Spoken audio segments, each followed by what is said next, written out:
Wendy, man.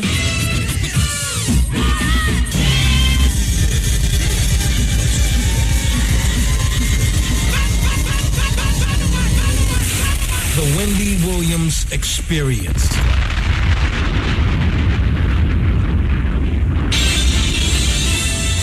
And now we're pleased to bring you our feature presentation.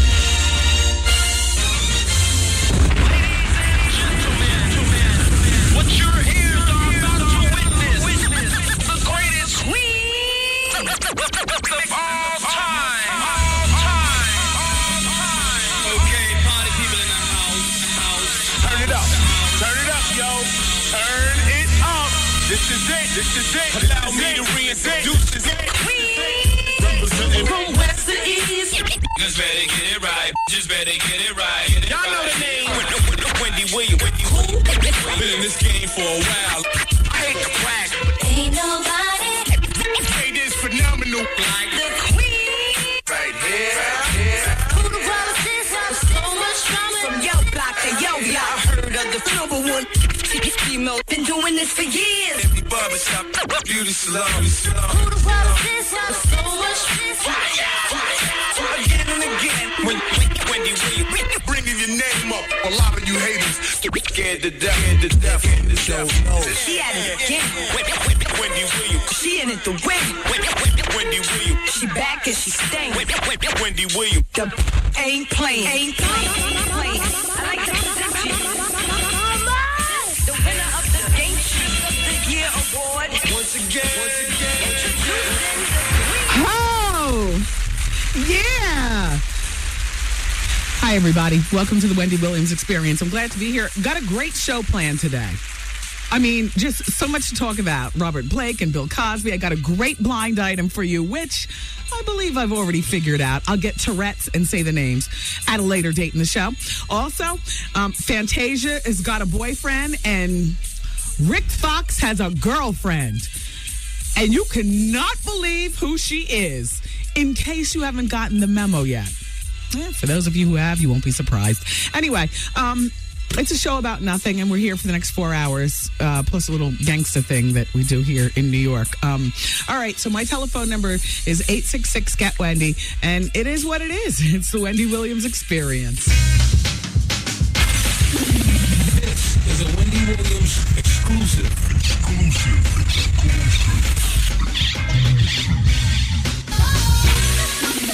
This is a Wendy Williams exclusive.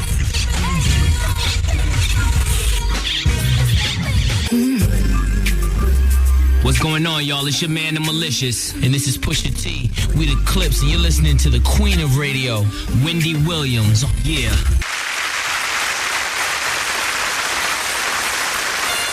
Ladies and gentlemen, it is with great honor and distinction that I introduce to you the Queen of all media, Wendy Williams. Hey, everybody. Welcome to the show. I'm glad you guys are here. And happy, post-Super Bowl weekend.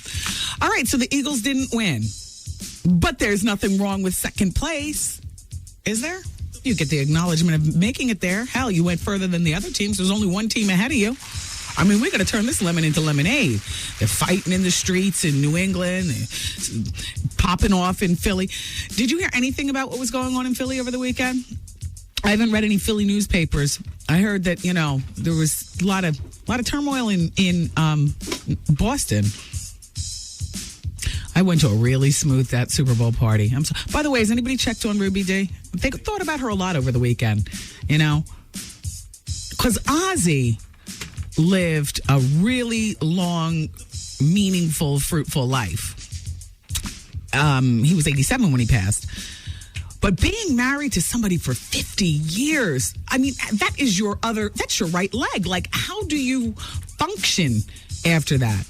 And thank God she's got her children, and presumably, some grandchildren, and most likely some terrific friends, to lean on for support. 50 years.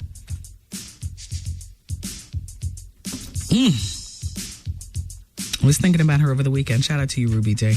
Anyway, but back to the Super Bowl. I went to a really great Super Bowl party. I actually hosted it from my chair. I didn't do much getting up. The champagne had me incapacitated. And my lack of food didn't help. There was food at the party, but I just didn't feel like getting up and even going to get it. The woman brought the food over, but it was all the stuff that you know, stuff that I like, but in the privacy of my own sloppiness. So here I am, ladylike dipping chicken fingers, and I get home and I see, oh my gosh, there's ketchup all down my shirt. Like, just, but shout out to Razzo. They actually were the sponsors of the Super Bowl party that I hosted. And I would say that my Super Bowl party was the best mix of people. It was at the Wyndham Hotel in Newark, New Jersey at the Newark Airport. It was the best mix. Dare I say, first of all, it was a grown and sexy crowd. Some people there were more grown than others. There were the 30-somethings. There were the 50-somethings. There were the block huggers and there were the doctors, and professors and, real estate moguls and, lawyers and whatnot. Just, it was a really nice mix of people. I loved it. And the champ was there, Monty Barrett. Oh, yeah. Monty with that mean one, too. He took it out in St. Louis this weekend. You guys check out the fight on Showtime. Shout out to Zab Judah also. Craig Mack was at my Super Bowl party as well. Ha, boy.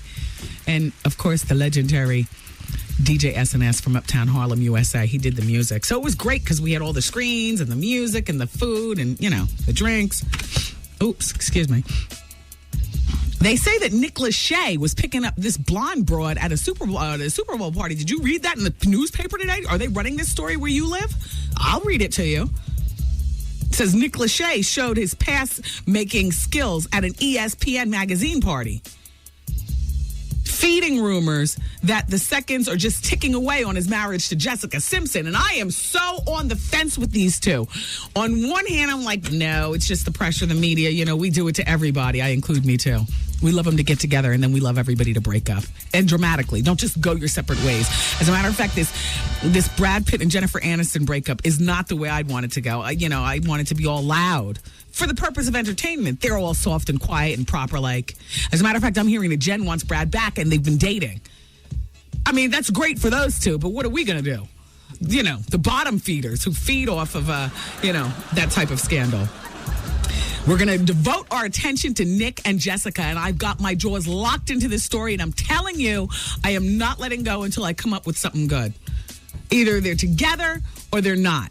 I got a feeling. And the not is always more interesting. I hate to say that because I'm a part of a couple, but you know what I'm saying? For the purpose of the show, we need breakups, damn it. We need cheating, and we need scandal. And thank you, Nick, you dumbass, for delivering the goods. Let me just read this news fashion art, because as far as I'm concerned, this is one of the top stories I'm following here on the show. Hit me with the Dateline. Well, hello to you, too. Nick Lachey showed his pass-making skill at ESPN's magazine party, feeding rumors that the seconds are just ticking away on his marriage to Jessica Simpson. The popster had his bodyguard run interference when Lachey saw a tall blonde he liked. Oh. He wanted to meet... Excuse me, okay. You want to meet Nick? The singer's emissary informed the pretty blonde woman. Because Nick certainly wants to meet you. These are quotes! The security man brought the lady to Nick and later gave her Nick's cell phone number. You call in 20 minutes and come over to the hotel. Lachey's handler whispered as Nick flashed a smile. It says in parentheses, and this is probably the most pathetic part, Nick, you dope. Oh. The blonde didn't go. That's okay, because your willingness to cheat has been exposed. God, you couldn't even jump off when you're free. How pathetic is that, Nick? Maybe he just wanted to talk to her. Oh, shut up. Jessica, handle your business. The way Vanessa Williams did. It's one thing when it's all behind the scenes, but when it pops up like this, ugly. It's a big headline. Nick is game, but the blonde isn't. Jessica, and it's even more embarrassing. Nobody even wants to jump off with your man. I mean, I just dump him just because he has no sex appeal. Nobody wants to be with somebody nobody else wants to F with. You know what I'm saying? You ever look at your boyfriend, girlfriend, or spouse and say, yeah, if I didn't know her, I'd bend her ass over a chair in a minute in the club. You ever sit back? You got to do that. It's called the stranger game. And you can take it further if you want, but you got to play the stranger game. Like, in the middle of the party, you look at, your boyfriend or girlfriend or, whoever, your lover, you evaluate them the way the rest of the party is evaluating them. That's right. And if that's not your reaction, it's time to dump someone. Nobody wants to be with some booty that nobody else wants to tap. And that's real. Hey, Jessica, I'm not saying what to do. I'm just saying, handle your business. Like Vanessa Williams did with Rick Fox. It's one thing when everything's silent, but when it gets loud and in the open like this, well, it's great for our business here at The Experience. This is very embarrassing. By the way, did I tell you who Alicia Keys is dating? Rick Fox. Shut up. Shut up. John Murray. He's my brother in the name of gossip. Here's his quote. Sources say the singer Alicia Keys is dating former LA Lakers and ex-husband of Vanessa Williams, Rick Fox. Believe it or not, sources say that Fox has really fallen for Keys and that the two are in a very new relationship. Oh. I don't know why I'm saying because everybody's single, but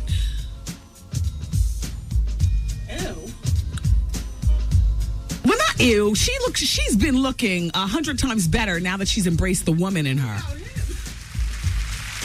Well, she just needs a beard. I mean, she's done. I mean, Vanessa, I mean, really. Vanessa,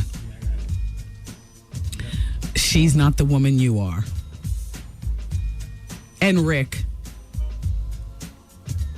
she's not the woman you think she is. How you doing? Make some pretty babies, though, right?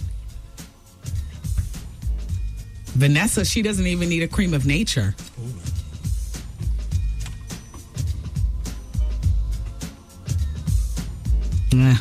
Vanessa, who cares? Good riddance. Alicia Keys' manager, so I get this on my desk as soon as I get here today. I smell a best of show we need to dig up. Hey, Hollywood. We need Alicia Keys' manager's baby's mother. Remember he called up with the 12-year-old? Remember they called? We need that immediately. Because I love to run interference on people who try to gag the media. How dare them? This is what they tried to shut that down before. What? He wanted to shut that down. Who, Vinny? He said, yeah. Oh, yeah. Remember the last time when you was out and it started playing? Yeah, okay. You know what? Get one of the interns to listen to it. I need direct quotes. Let's do that. So we won't play it, I always figure out a way around something. That's one of the things that a lot of people hate about me. Because, I try to, Alicia Keys' manager, Jeff Robinson, give me a Dateline. I'll just read this. It says, this is on my desk when I first got to work today. I was so upset I couldn't wait to come and tell you guys about it. Alicia Keys' management wants to issue gag order to protect image. Dateline, New York, February 7th. Alicia Keys' manager, Jeff Robinson of MBK Entertainment, appeared in New York Family Court January 20th, 2005 in regards to his child support dispute with the mother of his teenage son. Robinson's attorney requests that the judge issue a gag order so that neither the mother nor the child involved would be allowed to speak out to the media. Unfortunately, it was never issued. And then they came on our show! Anyway, let me continue. Robinson desperately wants to protect the image that he has built with his artist Alicia Keys and business associates, considering they are spokespersons for Teens in Motion, an organization that helps underprivileged and inner city youth. Also, the fact that Alicia came from a single mother upbringing, they fear that fans will be disappointed in knowing that her partner, mentor, and founder is a deadbeat dad. Oh, well, it's a little too late. We already had your mother and your teen son who picked up the telephone and said, all I want is for my father to spend time with me, something to that effect. The kid comes backstage at the concert, and the father, you all, don't you remember the story? Look, if I'm going to be shut down from running it, is Vinny still out of town? Okay. Trev, we got 24 hours. Can you get it for me later on today? All right, we'll do it today. All right. Lock the doors. Damn, no lock. All right. Wendy, man. I've been with this guy for like 5 years, and I know you say don't cheat. I know, but I can't help it. I want to. You have intention on getting married? We're married. Oh, my God! The Wendy Williams Experience. Wendy Williams. Every state wanna be like, wanna look like, wanna act like, wanna dress like, wanna sound like, style stealing, clone ass, biting ass everywhere, non-reality singing. Wendy Williams Experience. All right. It's the Wendy Williams Experience, everybody. Coming up next hour is Advice Hour. And you know I love my surveys. And so I got a survey and the results on this question. How he feels when you gain weight. How he feels when you gain weight. So, we'll talk about that. Also, 8 ways to kill a date for those of you in the dating scene. You got 8 ways you can kill that date. And can I just say that 2 of the ways, I believe, I was reading this survey over the weekend, 2 of the ways I advise to do. Turns out I'm a date killer too. I'm glad I'm not dating. Plus, I got a fax from a woman who's 36 and she's got 2 kids and she's been divorced for 2 years and she's back in the dating scene and she's got a problem. So we'll talk about that too. Then, after Advice Hour is the Hour of Truth, and I've arranged some stellar entertainment for you during the Hour of Truth. Something really good. So make sure that you're here, okay? All righty then. Has anybody checked on Ray Charles' son? The one, Ray Charles Jr. that was arrested for the drug possession? Yeah. The coke. I reported that on Friday. I'm on fire later on today at 7:30 on VH1. But you got to check your local listings to see what time it comes on near you if you happen to be out of the Eastern Standard Time Zone. 7:30 p.m. That's pretty good. I'm running up against Access Hollywood and Entertainment Tonight and things like that here in New York. Okay, so what's up with Suge Knight? I don't know, but I venture to say that with what jumped off at the Vibe Award and then this most recent thing, and they've always been out to get Suge.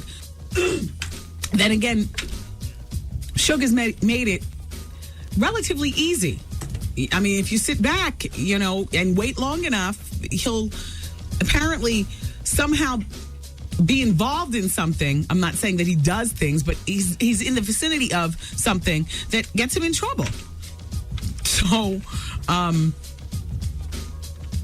apparently on Saturday, he was booked on suspicion of violating his parole when the cops stopped his Ford pickup truck after they spotted the pickup truck making an unsafe U-turn.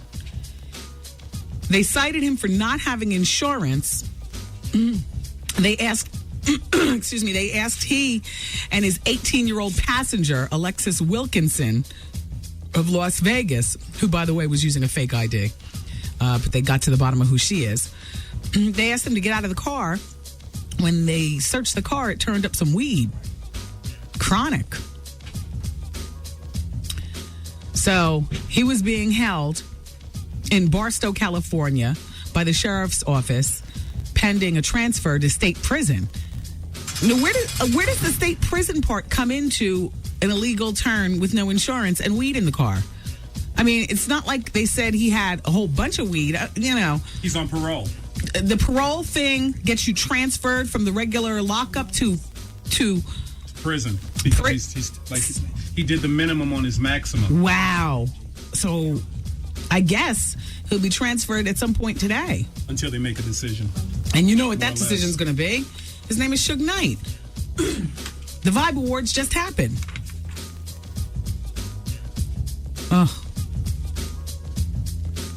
Michael Jackson says he's been writing rhymes for rappers for a number of years. Well, that's what he says. He says that they're saying that a number of today's hip hop artists have given him credit in their lyrics. Now, I'm not one who generally looks at the credits unless I think for some reason I'm going to be getting a shout out, which is so few and far between. I've stopped. But he gets the credit because he's been helping. And here's his quote. I don't really rap, but I could rap. I've written songs with rap verses in them for very famous people. So does that mean that he has written the verses for the rappers in their songs, or that the rappers come in and do their own thing? I don't know. At this point, don't associate yourself with anything except for what's going on in court. Did anybody see Geraldo over the weekend? I didn't see. Oh, yes, I did. I turned on Friday night, and they had already started that. And then Faith and Hope came on. So I was back and forth, and then it just lost me.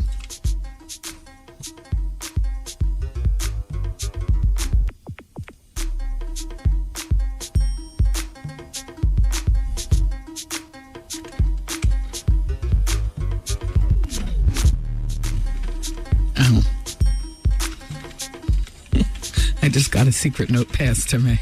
Okay. They say Robert Blake is fighting bulimia, and that might be one of the things that keeps him out of jail. Well, it sounds like a good ploy.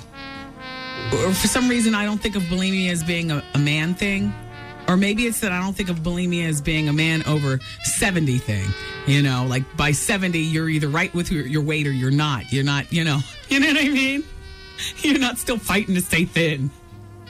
Like Brad Pitt. They say he's been secretly fighting bulimia for years. And it could be the crucial twist that his team needs to keep him out of jail. The prosecutors charged that the fact that Robert Blake threw up twice at the crime scene is strong evidence that he's the killer. But his team is saying, no, he threw up twice at the crime scene because he's bulimic. He just finished eating that big Italian dinner inside the place, right? Where he left the gun before killing his wife. Well, they say this is going to help the defense case and hurt the prosecution's theory that Robert Blake vomited as a result of being nervous. Now, what do you believe? According to the insiders, he throws up 3 to 10 minutes after every meal. Oh, that's effective. They add that Robert Blake even has a name for his heaving. He calls it flurf. Is that what he calls it? It's funny. I used to do this, and I'm not proud of it, but I called it feeding the cat. And I only shared it with my girlfriend, Regina, because she's always been thin, and she now models. That's one of my best friends who lives in California. I told you about her. I call it feeding the cat. And I used to do this so long ago. I was actually living at my parents' house at the time.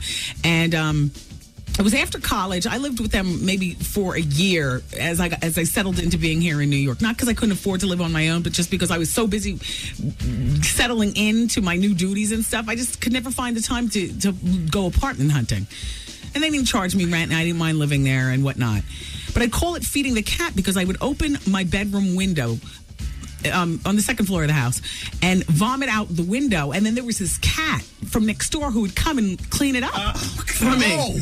So I would only Regina knew what I was going through. It only lasted for a few months because then I read this horrible article about Vanna White and how she rotted out her teeth. And I've been a toothy from way back. I was like, oh hell no, let me stop this now and figure out something else. Keep it here. Wendy, man. Yesterday, I don't know if you heard, Little Flip gave you a nice shout out on 106 and Park. He was just shouting you out because you broke Sunshine before everyone was playing, and he said after you played it, the whole country started. Of course. The Wendy Williams Experience. Everybody needs some. Should I leave? Like, is that selfish to my son? Come get some. Let me tell you, Wendy, it's really a trouble with a dude. Advice out. I'm having a problem with my fiance and his family. I was in a relationship with this girl for like 18 months. She told me the relationship meant nothing. Always drama. Call Wendy right now. 1-866-GET-WENDY. Fax Wendy at 866-WENDY-FAX. Wendy, can you give me advice on plastic surgery? Mm-hmm. Cherry blossom kiss, what you giving?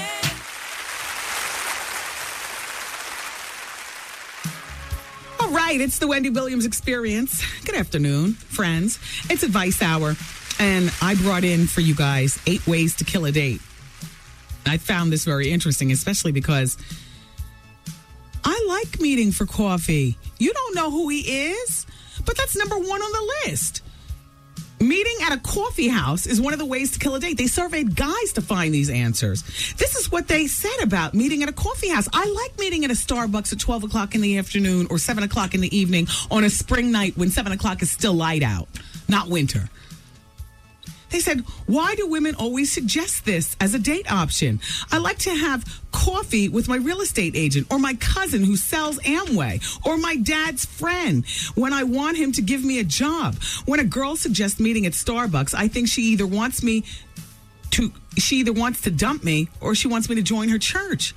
Is that what that message sends off? Oh my gosh. That is my main thing. Meet him at a Starbucks.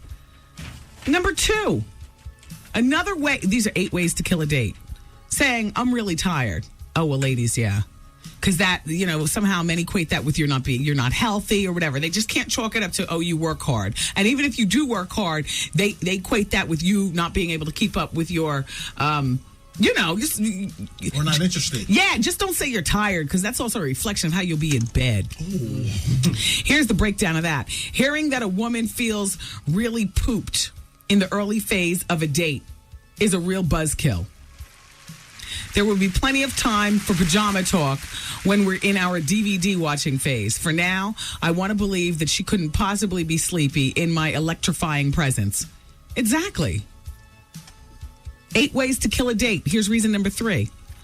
Reenact Cheers. And what they mean by this is so true. And girls, I'm sure there are plenty of you out there who do this. I once went on a date with a girl who took me to her favorite bar. When she walked in the door, it was like Shaq walking into American Airlines. The high fives, the low fives, do you want your favorite drink? No guy wants to feel that a woman is that social, even if that's the reality. But they don't need it in their face. Please, girls, don't ask them to meet you at a place where everybody knows your name, like Cheers. Exactly, and that too. There's an implication there. Yeah. 8 ways to kill a date. Number 4, girls, get plastered. This is a given. You don't go out on a date, and get so drunk. Listen to this. I'm all for drinking on a date, even if nothing crazy happens. The potential for craziness is sexy, but few things kill a moment faster than vomiting or slurring or drooling. A good rule of thumb on dates is for neither party to be drunker than the other. Exactly. 8 ways to kill a date. Number 5, ordering in Burmese. I can tell you why. Even before breaking this down, I knew what it was. Guys don't like to feel dumb. Just because you know how to speak 25 different languages and all like that, save that. I'm not saying that you have to play dumb, but I'm just saying, don't whip out your membership to, what do you call that? The smart people. Nobody here's smart enough. The fraternity for smart people. Alpha, Beta, Key. All right, well. Anyway, they don't like to feel stupid. And because they are the weaker sex, it is so easy for us to do that. Just, I'm not saying dumb down. I'm just saying, don't order in Burmese. 8 ways to kill a date. Number 6, be image obsessed. Yeah. Oh, sorry, you meant Mensa. Mensa, yes, exactly. Obviously, you're not a part. Neither are we. Where's for women only? Is it? All right, well, then obviously I'm not a part. Nor do I know anybody who's a part.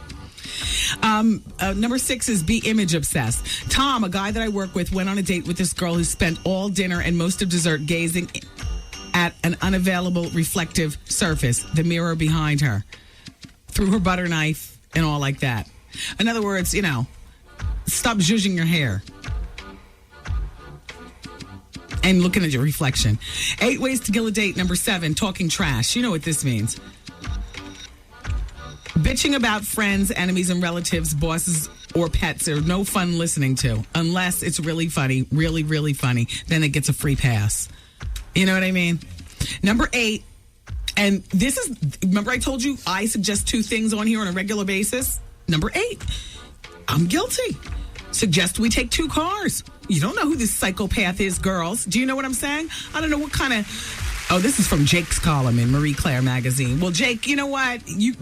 We are scared of the killer. And Jake goes on to say, knowing that the best we can hope for at the end of the night is kissing in the parking lot of Chi-Chi's is a bummer. The general rule of a good date is to encourage the idea of limitless possibilities. If we want to feel that the date is going great, then we'll see you the next morning. Well, you can. We'll take your car to your apartment if I'm really feeling you.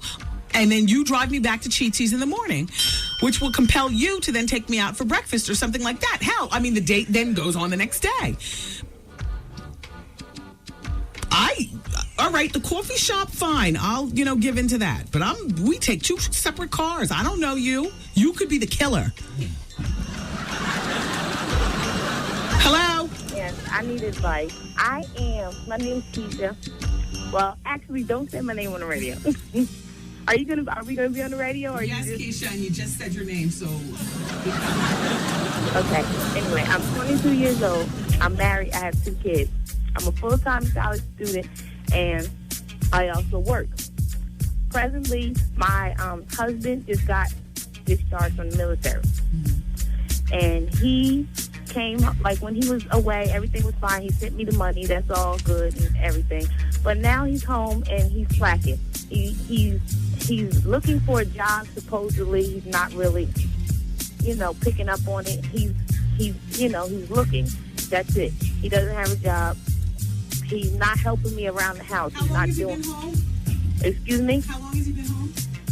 He's been home. He just got released from the military in December. He's been home for about 2 months. I'm not really pressed about the job thing because I understand that he's looking. But in the meanwhile, he's home. He's not doing anything to help me. I thought that when he came home, he would help out with the kids, take a little stress off of my back because I've been doing so much for the years, the 2 years that he's been away in the military. I've been taking care of the kids. I've been doing everything. And it's like, oh, he's home. I got to relief. And it's not happening. Not to mention the fact that, okay, I understand that we're both busy people and we have 2 kids.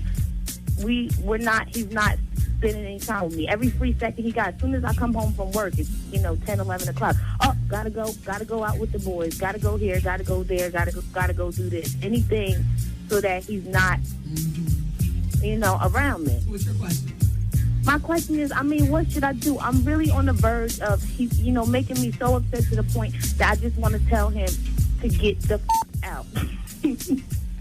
But am I jumping? Am I jumping the gun? Is that not enough time? Keisha, do you love him? I love him so much. It's not even funny. Okay. Last night I stayed up all night. Getting out is not an option, so forget that. All right. And apparently, neither is talking on the telephone during this show an option. What is wrong with the telephones? That jumped out of auxiliary. What is that? The static cling in here again? It jumped out. All right. I apologize. Hold on, Keisha. I'll speak with you behind the scenes. All right, you guys.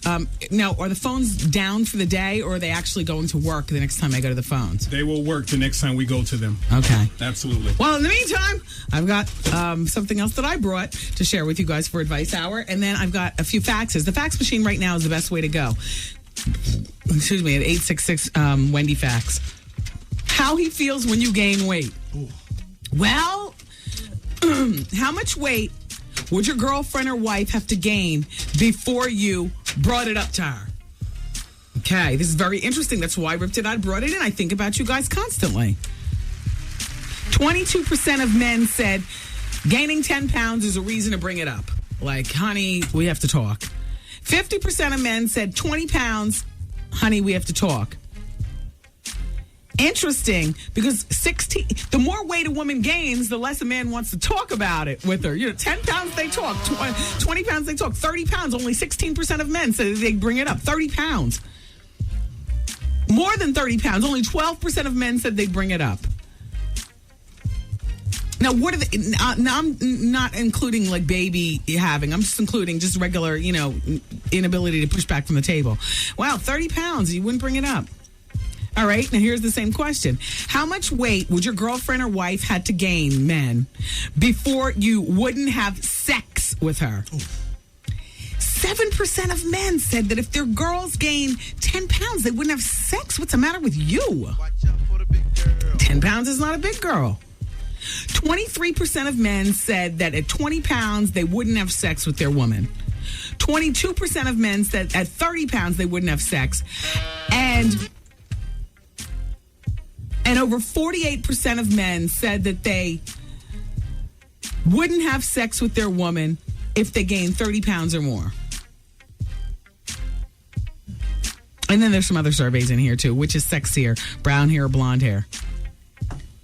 17% said the blonde is sexier. 83% said the brown is sexier. Have you ever touched breasts with the implants? 34% of men said that they haven't, but would like to. 24% of men said that they have and they love it. Another 24% said that they have, but they were weirded out by touching a breast with the implants. And 18% of men said that they haven't and they don't want to. Would you pay for her plastic surgery, men? 43% of men said never. 34% said if she really wanted me to. And 23% said if I had the money. Will you have sex with her when she's on her period? How enlightened are you? Who knew? 66% of you all would have sex during the period. 20% said hell no, and 14% said no because she wouldn't allow me to. Would you date a woman who is stronger than you? 58% of men said yes. Wow, how enlightened. I wouldn't have guessed that many. Would you date a woman who's taller than you, men? How enlightened once again. 66% of men said they would date a woman taller than them. Which do you like better on yourself, men? Your face or your body? 73% of men said that they like their face the best, and 27% of men said that they like their body the best. Whose possibility of future weight gain worries you more? Your girl or you, men? 55% of men said their own weight gain worries them more, and 45% said their girl's weight gain worries them more. All right, so you're out on a date and she orders dessert. What do you think? 66% of men said that they think, well, she wants dessert. 24% of men think that she's sensual and laid back, and 10% of men think she's going to get fat. See, I totally wouldn't think that. I would think that most men would think that it's sensual, dessert, Which is a bigger turnoff? 70% of men said women who complain about their cellulite, and 30% said women who actually have cellulite. So see, it's more you're bitching about stuff that's the turnoff, not the actual cellulite itself. What's the sexiest place for a woman to carry 5 extra pounds? 56% of men said her butt, 30% said her hips, and 14% said her stomach. What would you rather date? 71% of men said someone who never diets but always is a little bit fatter. And 29% of men says somebody who's always up and down yo-yo dieting.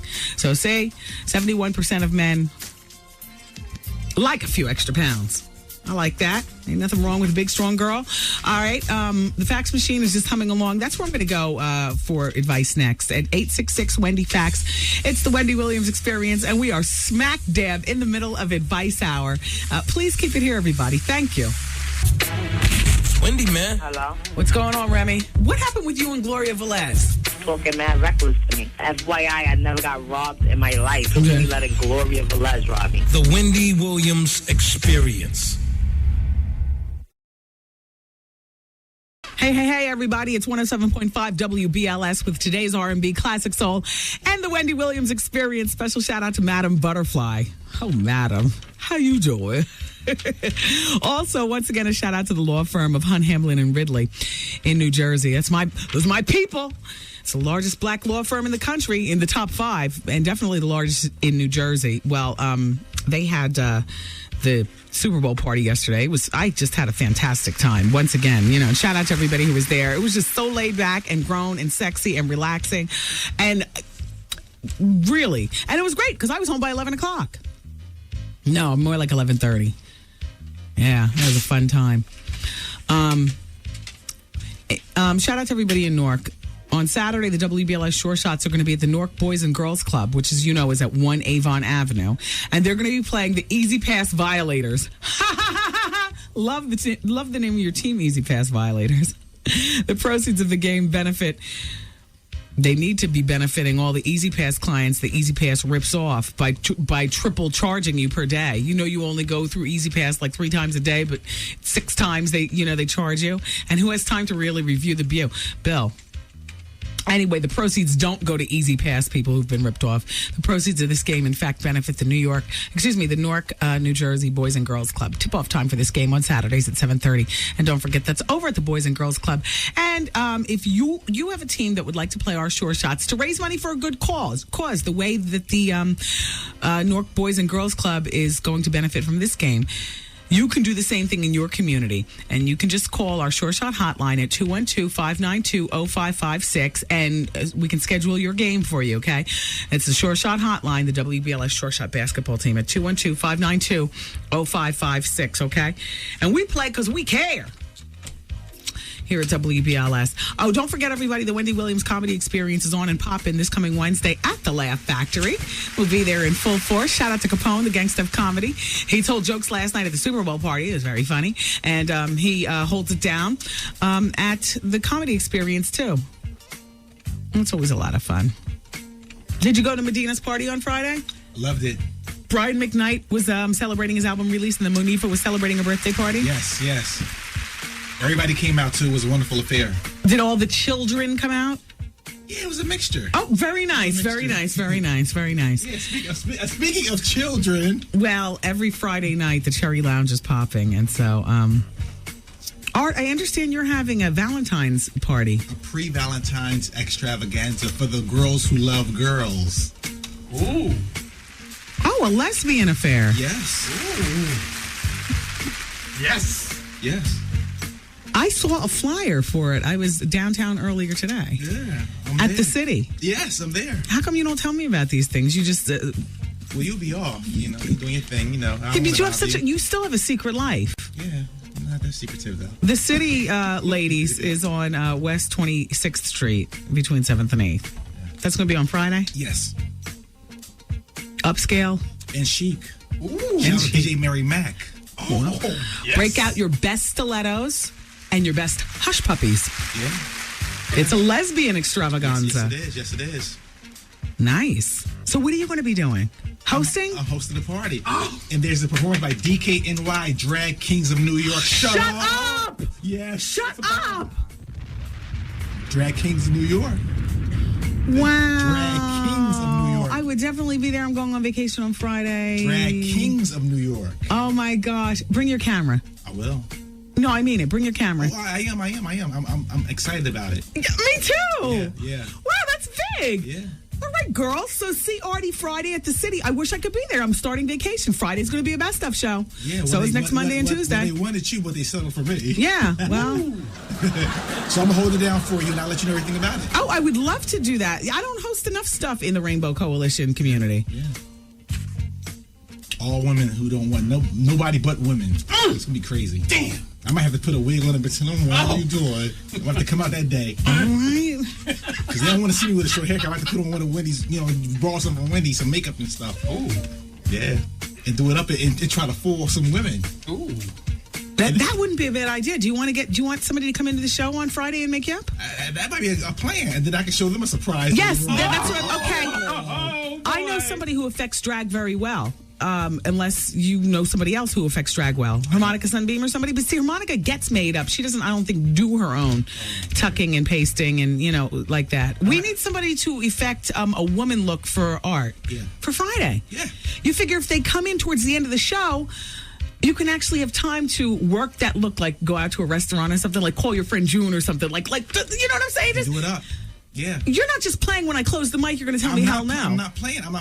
Just beat me up in the face. Okay. I'm there. He doesn't have the beard. He doesn't have the mustache. Yes. So he's just ready to go. I'm ready to go. Okay. Who affects drag the best in New York?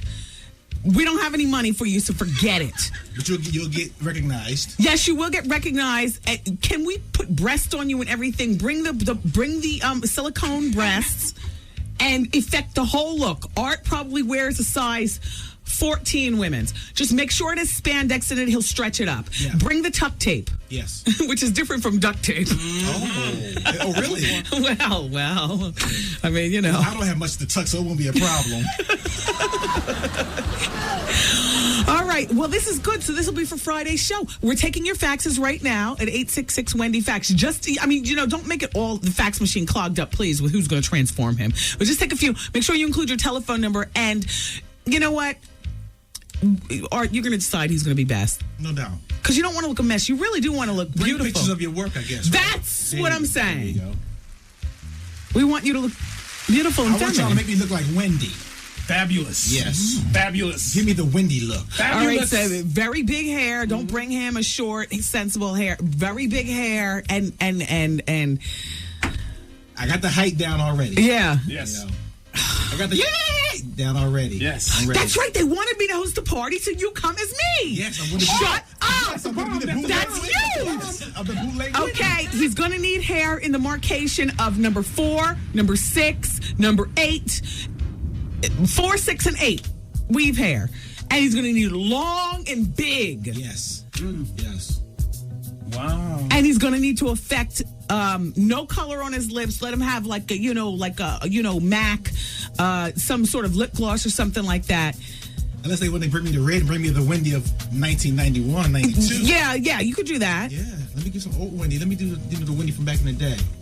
It's not too late. You need to go get some men's Uggs, which aren't a bad thing for you to have anyway. Wear them to the party. No doubt. I'm like you could do. All right, that's good. That's what's up.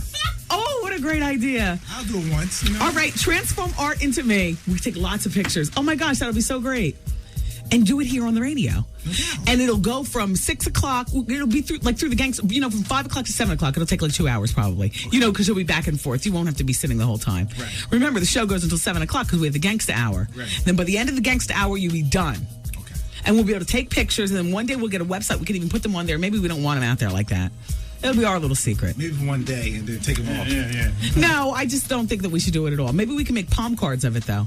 Okay. You said comp cards? Palm cards. Palm cards. So when we send people prize packs, we can put one of those in there, too. We'll take a picture together. There you go. You see what I'm saying? Yeah. Okay. Wow. Wendy with Wendy. Yeah! I like that idea. It's fun. Let's have fun. So see Art as me on Friday at the City, girls. Yes. It's going down. Yeah.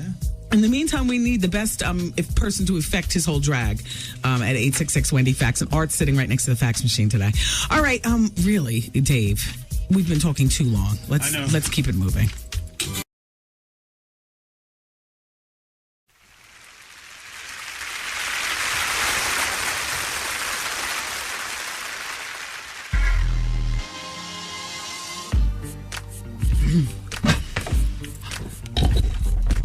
Hello. Ow. Testing 1, 2. I got a good one ready for you for the hour of truth, you guys. Something that will be very entertaining to you, hopefully. All right, but it's advice hour, so let's continue on.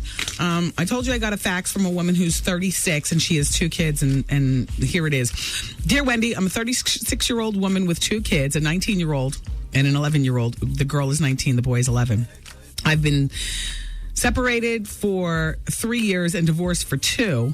I have a male friend, and we tried 3 times to get together, but he wasn't ready for a relationship. He wanted to hang out with the boys instead of spending time with me. He would even invite me to hang out with him with the boys, but I'm a grown-ass woman, Wendy, and I want to spend time with him, not him and a bunch of guys. So I decided to keep it moving. Well, we always kept in touch, and anytime I needed him for anything, he was there, no question. We've been friends now for 2 years. In the meantime, I was really getting frustrated and had come to the conclusion that I would probably not find the one, and he was never going to be ready for a real relationship. Then one day, I meet this woman. She's 4 years older than me. And I've always been curious, and after a while, I kind of gave up on men. Wendy, this woman treats me better than I've ever been treated in my life. Wendy, she has it going on. She's beautiful. She's successful. She owns a beautiful home, and she takes me on wonderful trips. Not only that, but she's a wonderful person, and she's openly gay. Now, here's my problem. Now, my male friend is doing everything I wanted him to do when I tried back when I was interested in us being together. I do love him, and I know he loves me. Now, he seems really ready for a relationship, but my problem is my female friend is starting to get really attached. She's starting to catch feelings. She lives in another state, and she wants to see me every weekend, which is not easy, and has even paid for my ticket a few times. She thinks long-term. She's thinking long-term and is actually trying to get me to move to her state. She knows, yada, yada, blah, blah, blah, blah, blah, blah. What's your advice? You know what? Do you want to live your life as a lesbian in a lesbian relationship, or are you experimenting with something that you fantasized about? And I suspect that it's experimenting about something that you fantasized about, and that you want to live your life as a heterosexual, and that this was something that you tried out. And I'm sorry, men, but women can try and still be hetero in my mind. Whereas men, you try and I'm not having it. You're gay or bi or whatever you want to call yourself. What should you do? You should be forthright with this woman. You're not trying to live a lesbian lifestyle. You were simply interested in capturing a fantasy. Now, if you're going to get together with this guy who's now ready for a relationship, then you can't dabble with this woman, because then you're cheating. I think what you probably really need to do is leave her, because she's getting too attached too soon. All this coming back and forth. And by the way, is your 19-year-old daughter ready for mom to be living a full-blown lesbian lifestyle? And what about your 11-year-old son? You going to bring him with you? You going to live a lesbian lifestyle in another state with your son? Are you that committed to lesbianism? Because if you are, then go ahead. But if you aren't, then don't play. Don't play with yourself. Don't play with your boy. And don't play with your girl. And as far as this other man, I don't know that he's the one for you. I don't know that he's true to what he's saying. I would get back and date him once in a while and see. And if it is, then he is. Then if it's not, then there's nothing wrong with being single and being single. But there is something wrong with deceiving somebody to the highest of deception, which is, you're telling me here you're not ready to move to another state, and she's out of the closet, and you've got your children to consider. Hopefully you're considering them in your decision making. I wish you well. Dear Wendy, I have a situation. I've been with my boyfriend for 15 years. I'm 30 years old. Yes, it's a long time. We have a 10-year-old daughter together, and we've been living together for the past 12 years. When we were teenagers, I truly loved him, but I messed around and had to jump off and fell out of love with my boyfriend. I now see that I've grown apart from him. Usually does happen when you've been with the same person since you were 15. I love him, but I'm not in love with him. We own a house together, which makes it harder for us, our breakup. I have not really experienced life. No kidding? And now, if I decide to go out with friends, he involves our daughter and makes it seem as if I'm a bad mother. I have now gotten to the point where we don't have sex at all. It's been months since the last time we had sex, but I have fantasies about jumping off with everybody, including Artie. What should I do? P.S. He is a good guy to a certain extent. He works hard. He's never cheated, and so on and so forth. Am I settling if I stay? Yeah, you're settling. You're settling, and you're stunting your own growth. Yeah, if he's such a good guy, then he will co-parent with you from afar. I never advise people to buy property together if they're not married. You know what I mean? And that only works out if you're Goldie Hawn and Kurt Russell, where there's just so much money in the cipher and everybody's still making money and so on and so forth. But, for me and you, if you're not going to get married and you're just going to be together and have children, then fine. Then each of you buy your separate properties and just do it up, because a relationship is about two strong-ass people making a dynamite couple. Marriage is incidental. I mean, I'm married, but I can also say, marriage is not for everybody. If you're going to live together and have kids, fine. But just don't mingle your money and buy property and all that other kind of crap. Hell, makes it too difficult to break up. Yeah, you're settling if you stay with him. And you're scaredy cat to leave him. I bet you won't leave him. I bet you won't, because you're scared. Because you're 30, and even though that's a woman's age, you've been with him for 15 years. So you're like 30, but you're really like 20. I dare you to leave. I don't think you have the guts. I dare you to leave. You know what she'll do? She'll stay trapped in her fantasy world of fantasizing jumping off, and eventually she will jump off, and then it'll be a whole sloppy thing going on because she's too scared to leave. No guts, no glory, sister. No guts, no glory. I wish you well. Dear Wendy, I need your advice. I met this guy last week. We exchanged numbers. He's in his early 30s. I'm in my mid-20s. Everything is cool. But out of nowhere, he started harassing me. I'm talking about driving by my job, driving by my house, and I don't know what to do. How do I tell him to back off nicely? You don't have to be nice to somebody you've been seeing for a week. What the hell? He doesn't know which way you go, so what you need to do is hit him with your gangster tone. Leave me the F alone. Now, before I call the cops on your ass. Roll hard on him. Feelings be damned. You've known him for a week. He's a stranger, and he's creeping you out. And you don't want to see him anymore, so please, there's no compromise on this. You threaten him. Threaten him with every fiber of your pinky finger as you talk to him. And by the way, you can do this over the telephone. You don't owe him a face-to-face. You've only known him for a week. Have you slept with him yet? Just asking. Has he been in your house? Oh. Yeah, well, he's driven by the house and the job. Oh, too much information. You've known a guy for a week. This is what I'm saying, Jake. The Starbucks and take your separate cars. This is what I'm saying. Because he is the killer right here on this fact. This is the killer. Keep it here. Hour of Truth is next. It's Wendy, man. I got slayed so well. Made me do things I don't even do to my husband. Oh, my God. The Wendy Williams Experience.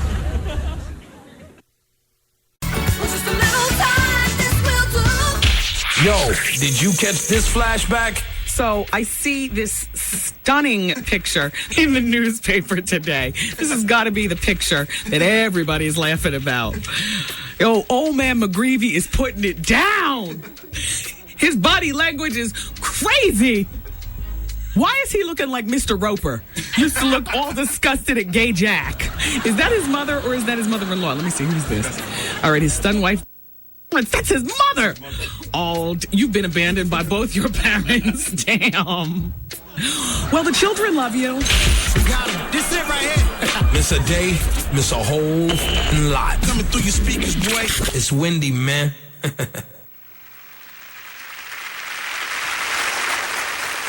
Hey, guys, it was always my belief.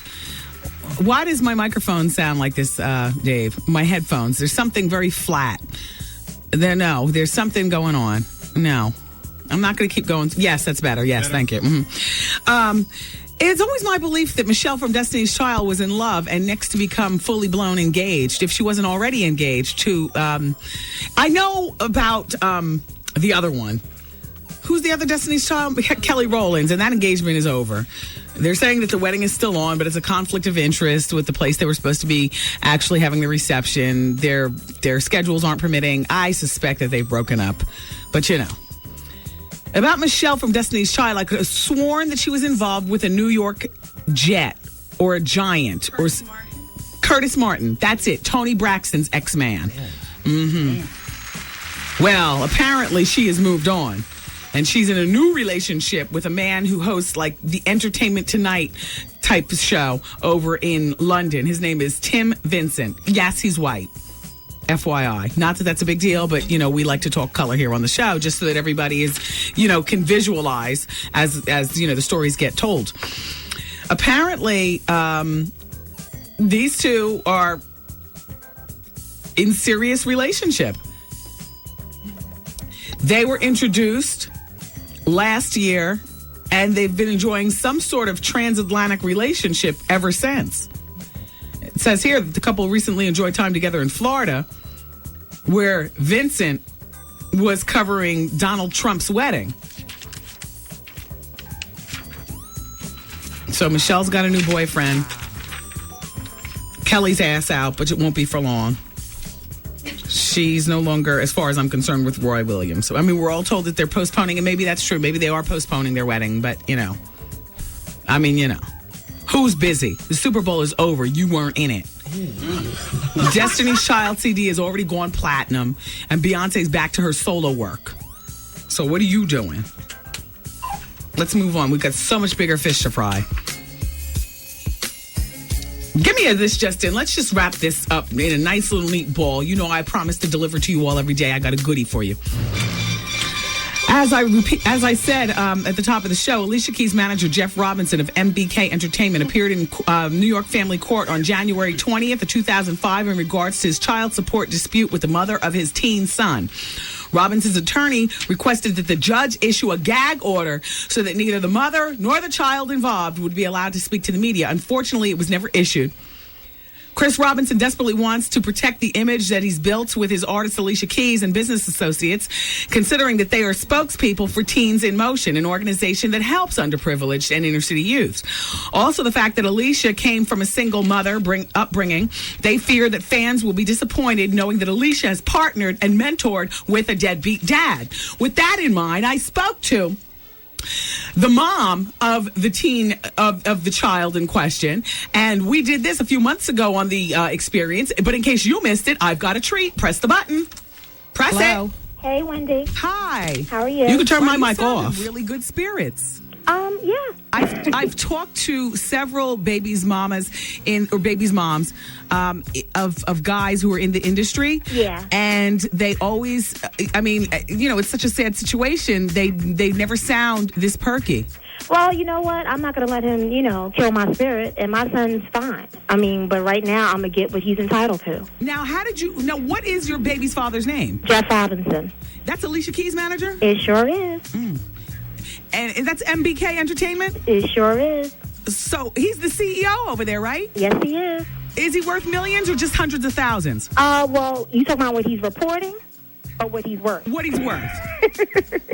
Well, what he's reporting less than $1 million from what I have. Okay. But what he's worth based on her sales and her success, I'm sure it's a lot more. Oh, yeah. So, and what I'm getting paid in child support, mind you, I've only been getting child support from him for the last 5 years. For the first 7 years, I didn't get a dime. Now, how old is young Terrell? He's 12 years old. And so how did you meet Jeff Robinson 12 years ago? Actually, I met him when I was 17, so that was about 16 years ago. Okay. And, I was auditioning for a group. He was trying to put together a female group, and I got into the group. I ended up living with his mom and his brother because I was having problems with my family, and they took me in. So as a sidebar, if you were auditioning for a group and then you ended up sleeping with the guy who could, take you places, how come you're not on the Billboard charts now? Hey, I guess I wasn't a good enough singer.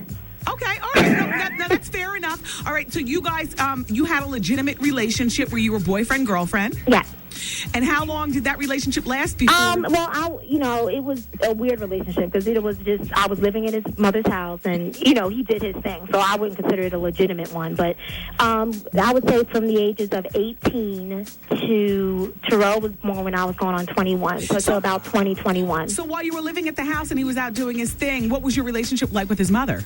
I mean, she supposedly looked at me like a daughter. Okay. I mean, at that time, that's how she said she looked at me. So, she helped me out. She gave me a place to stay. And you got a really cute voice, or you're a really cute girl. Who do you look like who's famous? Yeah, you sound cute. You sound delightful.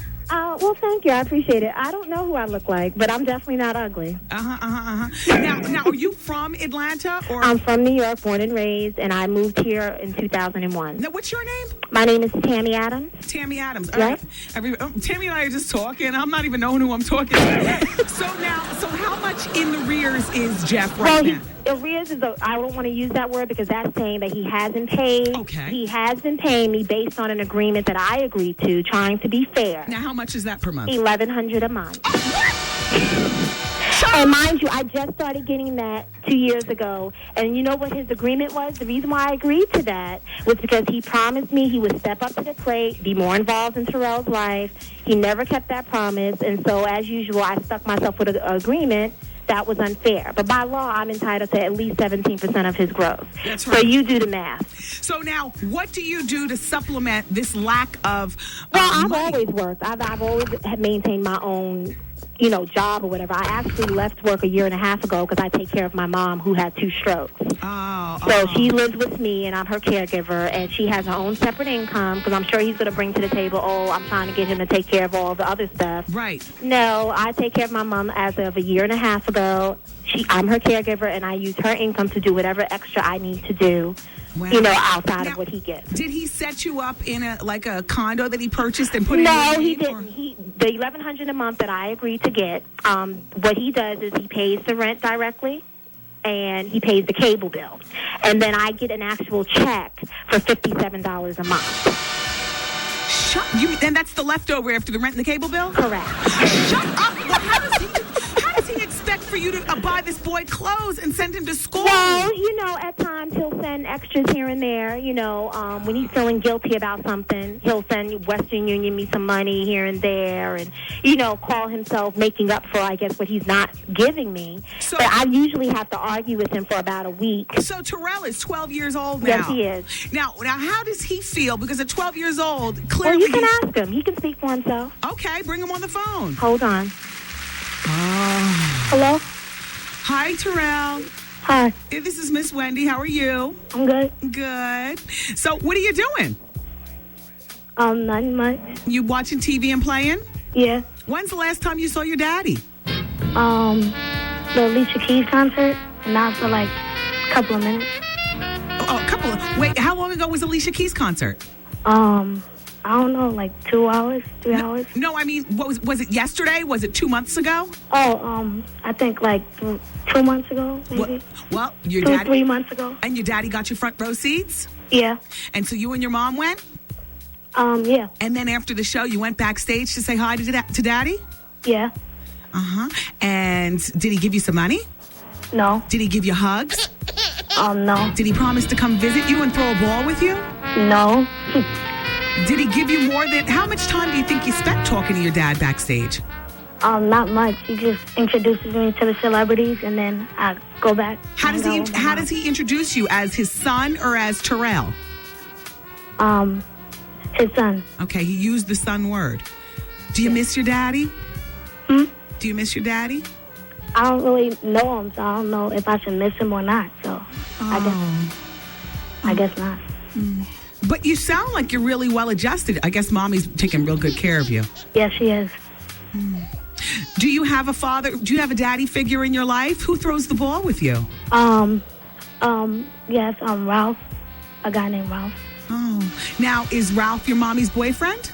Well, sometimes, like, I see him, like, he's, like, the guy, like, that I can count on. Like, I can talk to about, like, my guy problems. Yeah, I can imagine. At 12 years old, you got a whole lot going on in that young head. You are what they call a tweenie. You're not a teenager, but you're not a little boy. Yep. Wow. Do you one day want that big, strong hug from Daddy? Yeah. And would you forgive him if he came and wanted to make things up to you and be good, make things right? I mean, I wouldn't forget, but, I mean, I would try, but I wouldn't forget. I wouldn't forgive him all the way. What do you want to be when you grow up? A basketball player. Very nice. And how are your grades in school? They're good. And how's your summer going? It's okay. Very nice. Very nice. All right, young man, you are very well spoken, Terrell. Thank you. Your daddy doesn't know what he's missing out on. Thank you. Apparently. Hey, you want to shout out to your daddy? I know he's listening. No, I don't. Are you sure you don't want to tell him anything? He's listening right now. Nope, I don't want to tell him anything. You don't want to I just want him to be a father, that's it. Do you want to tell him that you love him? No. Okay, young man. Thanks. Put your mom back on. Hello? Tammy, yes. I got to tell you, you're doing an awesome job with him. Oh, thank you. He is very well versed. He's extremely smart and very talented, and he's missing out. I did ask him, though, girl, who's Mr. Ralph? Oh, that's an ex-boyfriend of mine that I started dating him when my son was 1. Oh. And he's been, even though we're not together, he's been such a great, role model for my son as far as being that male person he can go to and kind of talk about stuff when he doesn't want mommy to know everything. So, he's been a good guy, and I have great friends. So, he's definitely not lacking. Yeah. But at the same time, it's a shame where he knows who his father is, and the closest he gets to really seeing him is if, Alicia's saying something about him on TV or the concert that was just here, the ladies' first tour. Damn. I had to fight with him for those tickets. Damn. Because Terrell really wanted to go, so he finally gave in and gave me a few tickets and took him backstage and came back and, he sat down with me, and that was the extent of that concert, So when are you taking this guy to court? We're actually we're waiting for a court date now from Georgia because I'm transferring the case over to Georgia now because it was originally a New York order. Mm-hmm. Would you like to give him a message? I know he's listening. Oh, I'm sure he is. No, just step up and be a man and stop the lies. Oh, that's it. That was recorded from several months. What do you say after that? Nothing. Did you hear what that little boy said? Thank goodness for Mr. Ralph. Ralphie boy. Wow. Jeff Robinson. Yeah. Yeah, he's damn.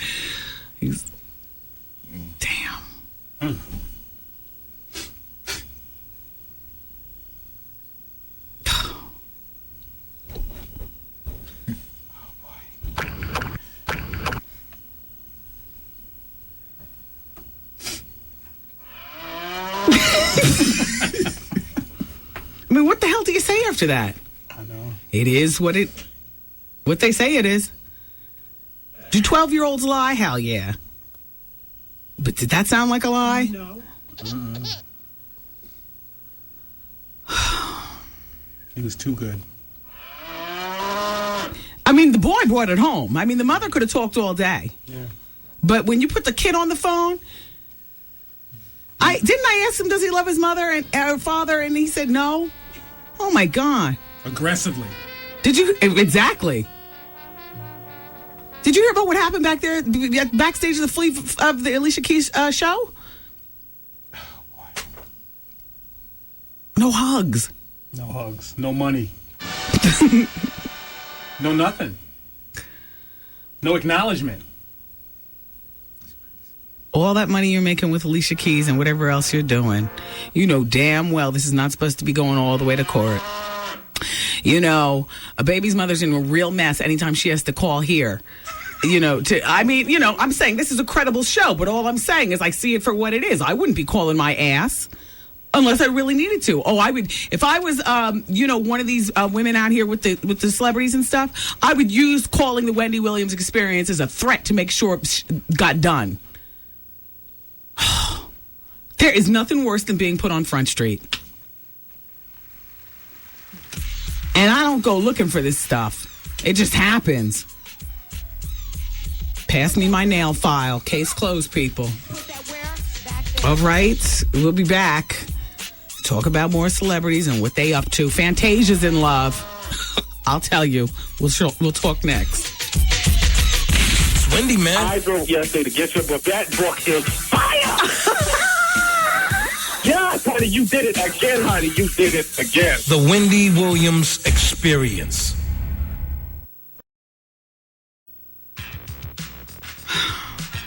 I mean, what do you say after that?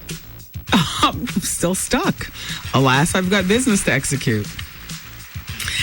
Anyway, everybody, hi, it's Wendy Williams here to talk to you about LA Weight Loss. All right, as I've told you, LA Weight Loss is a big sponsor of the show, and thanks to LA Weight Loss, I lost over 15 pounds, and I feel great. I'm prepared to wear a two-piece from Norma Kamali. I got it at the big year-end sale, and I bought it specifically for a vacation. It's orange. It's beautiful. It says, look at me. I've lost over 15 pounds on LA Weight Loss. And although everything is not necessarily the way it needs to be for a two-piece, I'm a woman of a certain age, and at a certain point you say, I don't give a damn. You know, my body has lived.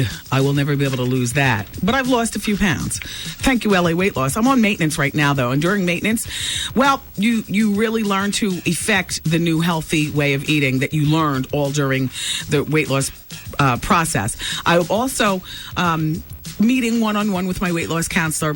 You know, now I go maybe once every 2.5 weeks. I got to be honest with you. I don't do it once a week anymore. Diane, I know. But, you know, I feel as though I've lost my weight and I'm learning to eat.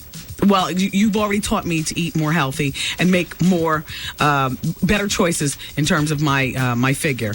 And so I want to thank LA Weight Loss. LA Weight Loss, a unique combination of regular foods and stuff that you eat out at restaurants and stuff that you purchase at grocery stores. So, excuse me, nothing is prepackaged or anything like that. And it's a personalized one-on-one counselor.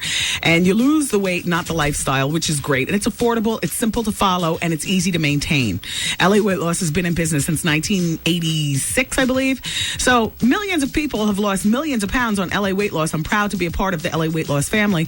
And I urge you, if you've got weight to lose, listen, we all know it saps your energy. It saps your self-confidence at times. It's after self-esteem, not to mention the health-related issues with being overweight, including high blood pressure and diabetes. If you're not going to do it for you, do it for the people who love you. LA Weight Loss. You'll thank them later. Give them a call, 1-800-448-TRIM, 1-800-448-TRIM. You make that first call, and I'll tell you what, they'll explain it to you, and if you decide to go on it, then by all means, you will be happy with the end result. It's LA Weight Loss, and this is Fashion Week here in New York. Now, Lisa Ray had her fashion show on Saturday night, which I was not able to attend. I understand that was over at the Puck Building. I don't know anybody who went. I haven't got any faxes about it. And I know Jennifer Lopez's fashion show is on Friday. Fashion Week, from what I understand, one of our interns, Jamie, whose mother works in, what does your mother work in, retail or something? Advertising. Jamie was telling me that her mom was saying, she works in advertising, that this particular Fashion Week that's going on now hasn't been as successful as the other ones, mostly because of the obvious. People are gearing up for the Grammys, so they're preoccupied. People were down in Jacksonville for Super Bowl, and what else did you say, Jamie? No, those two. Yeah, well, that's big. That's enough right there to distract everybody from, Fashion Week here in New York is not like the big deal. But shout out to the people at ISO Life. I understand they're having their fashion show for Fashion Week at the Coral Room on Thursday. Also, there's poetry night for those of you all who love poetry.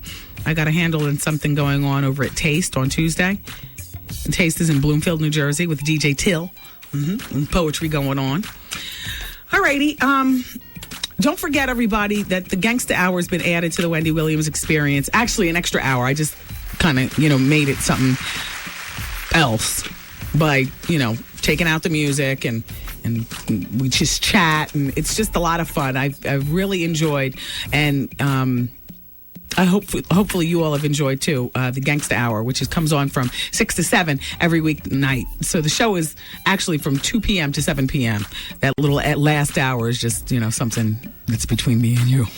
All right, so, and then after me is Vaughn Harper, The Quiet Storm. So keep it here on your radio station. We've got today's R&B Classic Soul and the Wendy Williams Experience on 107.5 WBLS. Wake up with the BLS Morning Show with the cast of BET's College Hill. Tanisha, you're the Christian girl? Yeah. You don't believe in having a boyfriend? Not right now. Because boyfriend's not in the Bible? That's what it says here? Yeah. So how does that work out when you're rooming with a stripper and two other hotties? How does that work out? Well, I actually didn't room with them. I roomed with Brittany. Didn't room with them. Go ahead. When he was walking around doing this thing, I turned my head and I went into my own room. When they were walking around, he wasn't about to come in my room, but you were downstairs praying. That's good. That's one way of being on your knees. I like it. Miss a day, miss a lot. The BLS Morning Show. Weekday morning starting at 6 on 107.5 WBLS. Today's R&B and Classic Soul. Yo, did you catch this flashback? Dear Wendy, darling. Oh, how dramatic. I love it. Tell the sexy debonair Arthur, I have a hole and a well-manicured toe. Ooh. That a guy or girl? Does it make a difference? Isn't a toe a toe? Oh, the toe? You made that up. Now you're not sticking by what you say? Mad at me. I'm changing my image. Oh. Well, it's signed Victoria. That'll work. Ooh. I didn't want to hurt the boys' feelings. It's signed Victor. Miss a day, miss a whole lot. Coming through your speakers, boy. It's Wendy, man.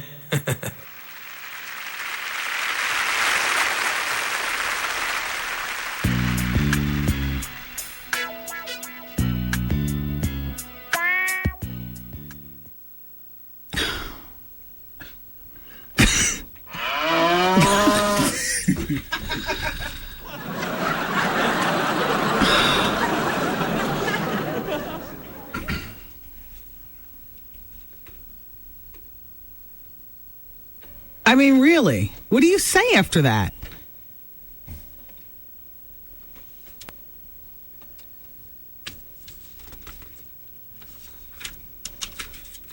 I'm still in shock. It was my first time ever, talking to the boy and the mother. All right, please. Let's take our minds off that and onto something else. Michael Jackson's troubles. Oh. Maybe we need to be quiet again. Because, I mean, really, what do you say after all these accusations? Except, see you in 25 years? Oh, no. Brett Ratner and Chris Tucker are both taking the stand. Now, shut up. Oh, of course. Against Michael? No, for him. This is For Michael. Oh, all right. But listen to what Chris Tucker, I mean, it's for Michael, but just listen to how it could work against Michael. Chris Tucker invited the accuser and his family to spend time on the set of the thriller. Of something or another that he and Michael. Anyway, Chris Tucker knows that one of the accusers and their family. And has actually flown them back and forth when Chris has been on location with Michael, flown them into town. Come on, give it to me official like, and I'll give it to you official like. Okay, here we go. Hollywood director Brett Ratner, a.k.a. one of the Williams, Serena, right? Yes. Serena's man, and actor Chris Tucker are expected to testify at the Michael Jackson child molestation trial. The Rush Hour filmmaker and funny man Chris Tucker met Jackson's child accuser and his relatives before the Thriller superstar had even met the teenage boy. An Illinois newspaper, otherwise known as the Chicago Sun-Times, reports that Brett and Chris invited the accuser's family to spend time on the set of The Crime Caper back in 2001. That would be Rush Hour. Tucker went on to fly the family back and forth between Miami, Florida, and Jackson's Neverland, California ranch in 2003, the place where the singer is alleged to have molested the youngster. Oh. The movie stars are expected to brand the family as a group of gold diggers, backing up Jackson's allegations. Jackson's trial on 10 felony charges of child molestation, administering an intoxicating agent, and conspiracy involving alleged child abduction, false imprisonment, and extortion. Do you hear all this? This is unbelievable. He's done. Oh, he's done. I mean, you got such a long list there. No, that's Michael, though. Michael can get out of stuff. You're over there pressing buttons, so while your mouth flaps one thing, your fingers seem to be saying a whole nother thing. I mean, you know, so I don't understand where you get off. I mean... You know what? And there needs to be better communication in this studio.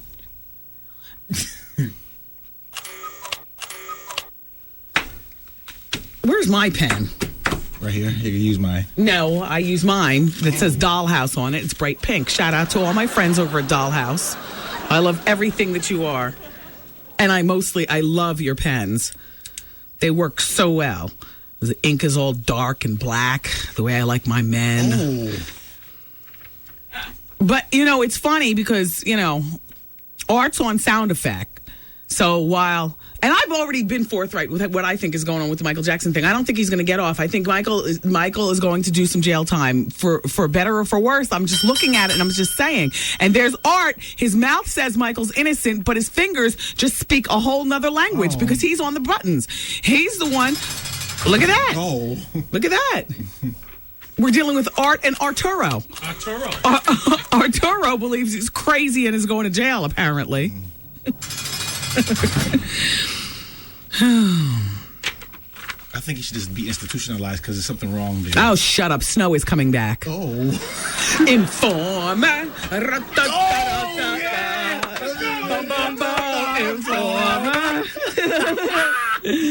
Well, Snow, as you know, is from Canada, the white boy who put it down reggae style back in the early 90s. Well, he shot to fame in 1993 with the Informer song, and I thought he was a one-hit wonder. I really didn't think fans cared about hearing more, but apparently he was in prison. And, yeah, did you know that? All right, well, give me my Dateline music. Let me give it to you official-like. Canadian rapper MC Snow is returning to the limelight after a criminal record plunged him into obscurity in the early 90s. The Toronto singer shot to fame in 1993 with a massive hit, Informer, and has thrilled patient fans by working on a new record, which is due to be released later this year. Who's listening from the booking department? Let's get Snow on the show. I would love to hear more about prison life. Yeah. Forget what's going on in the studio, I mean. Snow credits his time in prison with helping him to hone his skills and jokes that if you can sing in jail and not get killed, you know you're okay. However, his efforts to reclaim chart success were hindered after he was dropped by his American record company and banned from the U.S. and Japan because of his criminal record. What record label was he on? I can't even remember. Well, no, I don't know anything about that. Well, he's been in jail. Well, I know. He says if you can sing and make it through. Mm-hmm. If you can sing while picking up the soap. Oh my God. American security officials only allowed the singer back into the country 5 months ago, and he's determined to make up for lost time. He says, I'm working on a new record deal right now, which I hope to get rolling later this year. People tell me I paved the way for Eminem.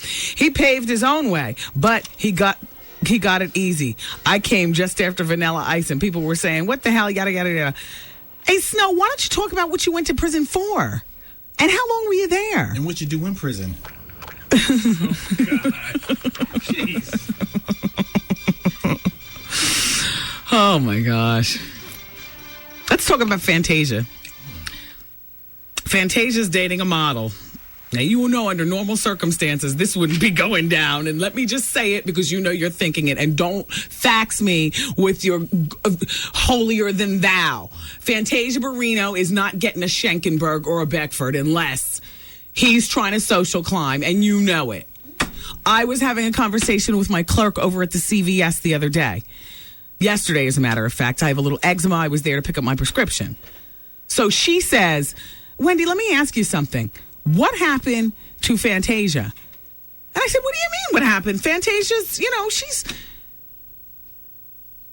I wanted to say doing her thing, but she's kind of doing her thing. I mean, she could be doing a lot more of her thing. And me and the clerk agreed on the same thing, of which I only have 30 seconds on the break, so I can't continue on. But I do have my theory on Fantasia, and I will tell you this model that she's dating, and we don't need to guess why he's with her because she's an ugly girl and she's got an ugly baby. That's not why he's with her. He's with her to social climb.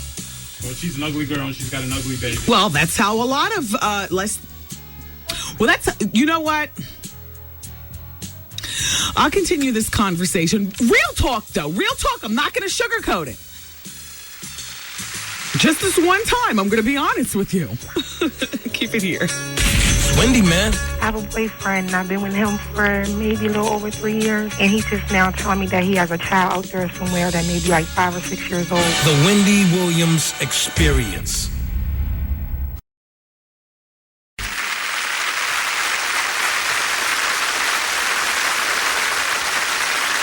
Hey, everybody. It's the Wendy Williams Experience. It's kind of sad. The latest news on Johnny Cochran is that it's not looking good for him. Apparently, well, we all know that he was in the hospital. He had a tumor removed from his brain last year. Excuse me, there's too much going on. Just put your headphones on if you're going to be executing the show with me. Thank you. So now I get nothing? Or something. Anyway, he got a tumor removed. Can we turn it down some? From his brain last year, and now they're saying he's beyond medical help. He's suffering now from advanced stages of brain cancer, and surgery and chemotherapy are not able to destroy the cancer. And they say he's been quietly in and out of Cedars-Sinai Medical Center. His wife, Dale, and his children have been incredibly supportive. They say he's brave, but the bottom line is he doesn't have much time. There are about 17,000 Americans per year that are diagnosed with brain cancer, and nearly 13,000 of them die from brain cancer. And for older men, 65 and older, they have about a 5-year survival rate.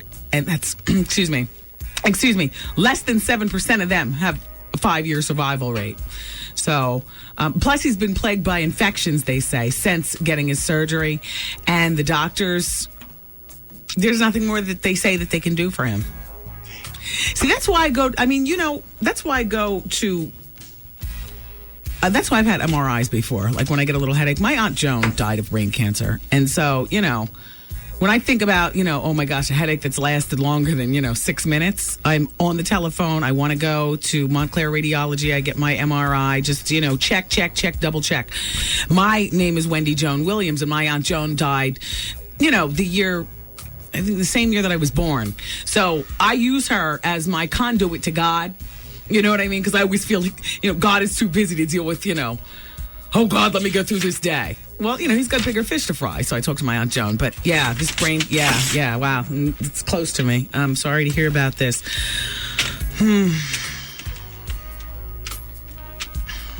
I will not say what I was just passed by Art. Because after he passed me, he acted like his nose itched over in the corner. He turned and, you know what? God'll get you, Walter. What'd he say? I'm not saying what he said. It was tasteless, as usual. I'll tell you behind the scene. Okay.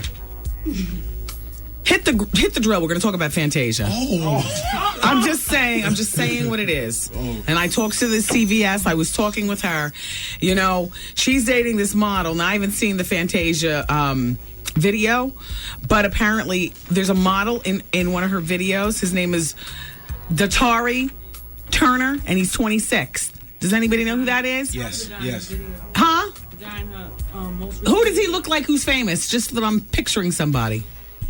Is he cute? Could she have gotten him if she wasn't Fantasia of the American Idol? Is he using her as a social climb? No, he's in the Sean John ads. He is? Yeah. He's real good friends with Adimu. Yeah, he's in the Sean John ads. Wait a minute. Adimu, who comes on before us, little hottie that used to be on BET. Now Adimu, who used to do Teen Summit on BET, is the midday jock here at the flagship station of the Wendy Williams Experience, WBLS in New York. Now, Adimu is Adimu is friends with the guy who's dating Fantasia? Yeah, that's his boy. Could Fantasia have gotten him if she wasn't Fantasia? Hell no. That's what I'm asking. I mean, come on. Okay, then why are you Why is everybody holding off? I don't know. Taryn, Art, you're really letting me down. Well, that's who Fantasia is with. And so the girl at the CVS, I said, well, Fantasia's doing her thing. No, she's not. But she's doing her thing. And she said, well, Wendy, why do you think it is that she's not out there more? And I said, I'll be honest with you. America has a certain standard of beauty that they've bought into, and it seems as though that they only endorse. There are a few exceptions to the rule. The fabulous Oprah, queen of everything, is one of them. Yes. Big or small Oprah, you know what I mean? There are exceptions to every rule. America's not going to give Fantasia a pass because the Fantasia's trying to do pop music. And when pop music is for people who don't really think that deeply about anything other than the song of the minute and the look. Right. And if you don't look like Megan Good, Gabrielle Union, Beyonce, then it's not happening. And nobody has time for Fantasia and her teeth and her hair. But FYI, the guy is fine. He is short, though. He's like breast high. But he was with her prior to American Idol. He was actually in the audience cheering for her. Was he? Yes. Oh, good. Okay. All right. Yeah. Then why does it take us so long to find out? Yeah. Anyway, Fantasia to the next level. I'm just saying. All right, there are 8 people in the room. You can stay if you don't agree with me. I raise my hand. I agree with what I just said. Nobody's raising their hand. You don't think that Fantasia needs to get her teeth fixed? Oh, absolutely. Yeah. What's the matter with you guys today? Would you stay with it? All right, did you hear what I said about Fantasia? The reason that Fantasia has not been able to take it to the next level is because Fantasia's teeth, Fantasia's look, which includes her hair, and just her And it's not Fantasia's fault. It's not. It's the fault of the record-buying public and what people choose to buy into. Perception. It's like if you don't look like Kelly, Beyonce, Vanessa, if you don't look like Gabrielle Union, Tyra Banks, or whatnot, like people don't have the attention span to pay attention to you if you don't look good. Fantasia's not a bad-looking girl. Her smile is the most beautiful, captivating thing I've ever seen. But American Idol is over, honey. It's time to be Diva Deluxe. Oh, we need to play this whole song right here. Where's the song? Is it already edited? Right here, yes. Put this in. Put this in. This song right here. Yes. Ugh. I listened to this quite a bit over the weekend. I just stopped and just this one song. Yeah, but you're already angry. You only need the music. Yeah, I know. It makes me want to fight. It makes me want to fight. Exactly. Just play it. Okay. Oh. Let's do it, Dave. Ugh. Oh, this song is sick. And you don't stop. Fantasia, I'm sorry. It is what it is. And, you know, you all can, you know, all right. Even though it's being played up and down the dial, we like to say it. You sure this is edited? Yes. Okay. All these Exactly. Fell off the streets, been watching. The West Coast never fell off. I was sleeping Compton. Aftermath been here. The beats been knocking. Nate Dogg doing this thing. Oh, this song makes me so angry. It makes me so angry. Angrier than you already are? There's another level of anger that this song takes me to. Oh. This cocking, I put red dots on the head like rotten. All stars, fat laces, gun charge, court cases, fought that. Not guilty, I'm back. Take me, been there, done that. So got jacked, got shot, came back, jumped on dress. This gets so many stops and starts and bombs and Wendy Williams exclusives in my car. The drive made back, saw you old record labels trying to advance. Aftermath, take it like a muff. Yeah! All right. Take it like a man. Mariah Carey, everybody, says that she hasn't touched her $26 million that she received as an advance with her deal with my record label Virgin back in 2001 because she's considering it a cash investment. She says that she's very practical with her spending and very conservative, and she would rather put the $26 million in the bank so that, you know, she can retire in style. Here's her quote. I haven't bought a fleet of cars. I don't know about cars. I do have a Mercedes, but living in New York, I don't care about what I roll in. For me, it's just about a place to put my bag. I hear that. I can't even picture Mariah Carey driving. Do you see Mariah Carey driving any place? No place. But I don't see her driving at all. My friend Ritz Harper came over this weekend. And she drove up in my neighborhood, and there's one of my neighbors whose bushes were driven in by a Benz. And by the time she pulled in my driveway, because she got away with it, she banging at the door like a criminal, 11 o'clock at damn night. Now, mind you, you've never heard me talking about my friend Ritz Harper because I haven't seen her in a while. She is the most diva of all my friends. She's got dough. She's a good-looking girl. She's really successful. My parents apparently gave her our address. Apparently, they thought she was going to send me a card. Instead, she flies into town. Actually, she's already here. She drove up. Oh, hell. Man problems. So I'm watching TV, right, on Saturday night at 11 o'clock, and I hear some banging and on the door and some leaning like that. Now, mind you, I'm not expecting any company. The baby's asleep. You know what I'm saying? And I'm watching TV, so I hit the security camera because, you know, that's my second favorite channel. I like to survey, you know, what's going on outside because I'm, you know, slightly paranoid. I'm looking at the front door. I see all this hair. I'm like, and a bunch of Louis bags. And a cigarette burning. Ooh. And she's smoking a cigarette standing at the front door. It's like, you know somebody has a problem when they're standing at your front door smoking a cigarette. Like they couldn't finish that in the car.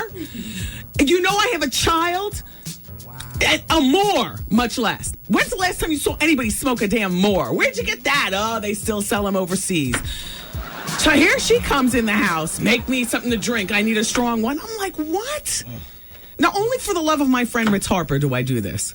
She's as fabulous as her name is. So my husband's not home. We can have real girl talk. She's having her man issues and stuff like that. Look, whatever kind of Benz she has, it's a coupe. And the hood is up. And so this is what she does, right? Because she drove up on one of my neighbors. Oh, here we go. The front of her car got stuck in the bushes. She took out shrubs and everything? She took out shrubs and everything. Called the roadside assistance, the Mercedes. They come and pull her out. The neighbors never look outside. So basically, she left the scene of the crime. Pulls into my driveway with her cigarette and her Louis bags and says, open your garage door. I got to put my car in. I've just run over one of your neighbor's bushes. I don't want the cops coming. So So roadside assistants dragged her out. She tipped them not to say anything. She puts the car in the garage. She comes inside the man problems. Why do I tell you this story? Because I was talking about Mariah Carey driving.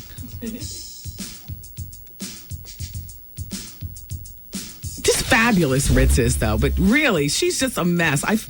She's one of those types of people I feel honored that we haven't spoken in 5 years, but when the crap really hits the fan, she just shows up. No phone call, nothing. Just showed up. I'm watching TV. I hear the banging. Now, you know me, you all. You know I'm like a cat. Who's coming this time of night? Bang, bang, bang, bang, bang. Bang, bang, bang, bang, bang. I hit the camera. Boom. And there I see her. Now, all this hair is so big, I'm like, okay, this is probably a big, strong man disguising himself. Ritz is not big and strong, but the camera's up high, so all you see the cigarette, you see the bags, and you see nothing but hair. I couldn't tell that it was Ritz. And I hit the camera on the driveway, and I see this Benz all messed up in the front. I'm like, well, please don't let this be somebody who just committed a crime and they're looking for, please. So I tiptoe downstairs and, get a better... I'm like, okay, what the hell? Yeah. Break out the Kleenex and the liquor. Ritz is in town. Back and forth, she's outside, smoking away. Just back and forth. Beep, beep, beep, beep, beep. When you open the door. Beep, beep, beep, beep, beep. Smoke, smoke, smoke, smoke. How does she talk? Fabulous and dramatic. Fabulous and dramatic. I'll tell you more about her another time. Apparently, she's back in my life. Hi, Ritz. How are you, darling? Anyway, everybody, keep it where you got it. We continue the gossip and the shenanigans. Are the phone lines working? Can we get to the phones? All right, let's open up the phone lines. 866-GET-WENDY. Come on. Wendy, man. I'm 46 years old. I haven't had any in 3 years. My wife cut me off 3 years ago because of her serious mental deficiencies, and I've still been a faithful husband. The Wendy Williams Experience. It's the Wendy Williams Experience, everybody. Thank you so much for being here. Hello. Hello. Hi, it's Wendy. Oh, hi, Wendy. This is, I hate to say my name. You don't have to. This is fine. This is Ebony, listening from Columbia. Hey, Ebony. And I'm from Brooklyn, so it's nice to hear your voice on the radio. Thank you. Here. I want to comment about Fantasia. Okay. Okay, I understand what you're saying, but okay, no, she does need her grill fix. That's fine, but hello. She's trying. I'm saying, but she is trying to do it. She's apparently doing it better than the other American Idols. I know she's trying to do it. And listen, this is not a sentiment that I necessarily subscribe to. But then again, I'm not part of the record buying public. It just seems, nor am I a record executive who makes the decision on who gets, work put into them and who doesn't in terms of going platinum. I'm just saying it just seems as though the standard of beauty is so cut and dry, unfortunately, in this country. Not in the... Huh? I agree. No, I agree. I agree. And she doesn't fit into it, I agree. I agree. If I was to make a record, I would need a whole makeup team. And I think I'm kind of cute, but yeah. I don't think it's not like, damn. You know what I'm saying? Yeah. So... I do agree, but I just had to comment because she just came to Columbia, and it was like, wow. But, I definitely can see what you're saying. It's kind of sad, but... It is. Oh, well, I guess what you say, it is what it is. Yeah, it is what it is. And I thank you for listening. And shout out to everybody there in Columbia, South Carolina, listening on Hot 103.9. Hello. Hello, Wendy. Hi. Hi, how are you doing? Okay. I was just, being that she was talking about Fantasia, did you know that she was, Ebony's Beauty of the Month for January? Well, I do know that, and that is terrific. However, there's not enough record buying in the black community to make her Billboard's Platinum of the Month, February. That's true. Okay. Well, how you doing, Wendy? I'm doing okay, otherwise. Just want to tell you that me and my mother love your show. Oh, I appreciate that. Tell your mom I said hi. All right. And thank you for listening. Bye-bye. I'll take one more call in this segment. Hello? Hello. Hi. Hi, Wendy. How are you? I'm doing okay. How are you? Okay. I have a question. Mm-hmm. I listen to you often. What is there a reason? Well, first of all, my question is, what's wrong with Fantasia?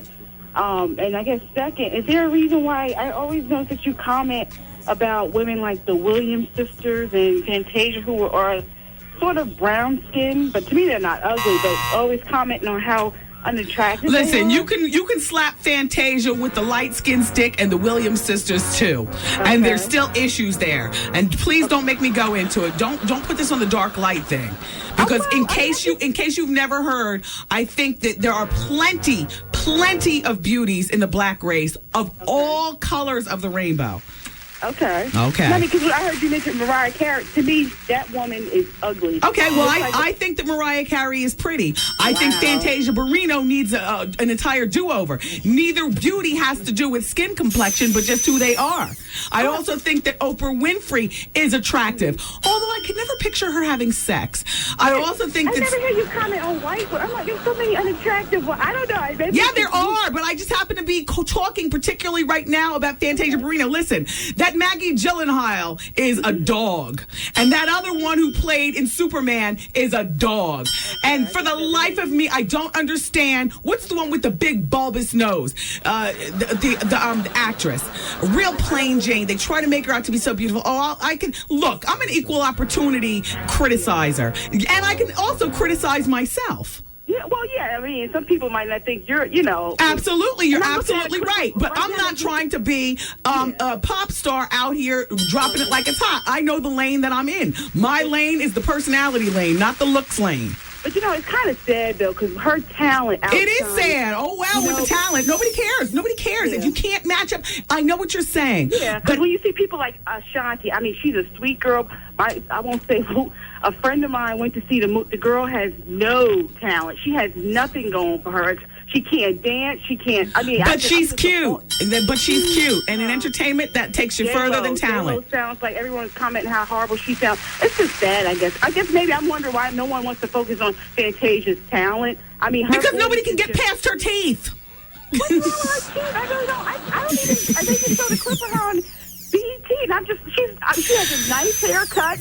No, I know what you mean. Listen, Fantasia is a fine-looking, very attractive woman for the block, and for seeing her at the Macy's, and for seeing her, on Fifth Avenue or whatever. But she's trying to do mass appeal, and for that, yeah. Well, I don't know. It's just sad. It is. Men who I guess it's women too.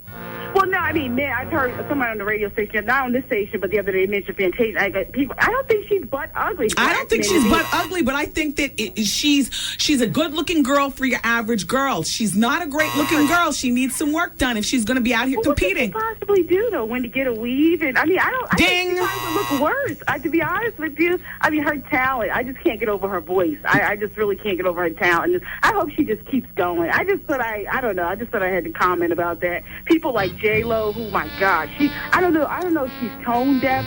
I know. I tell her to her face, like, you are horrible. I know exactly what you're saying. It's unfortunate. She sounds like a 10-year-old little girl, and the little girl at the end of the video sounds better than her. Okay, I gotta go. That's just my comment. I appreciate you calling. All right, bye.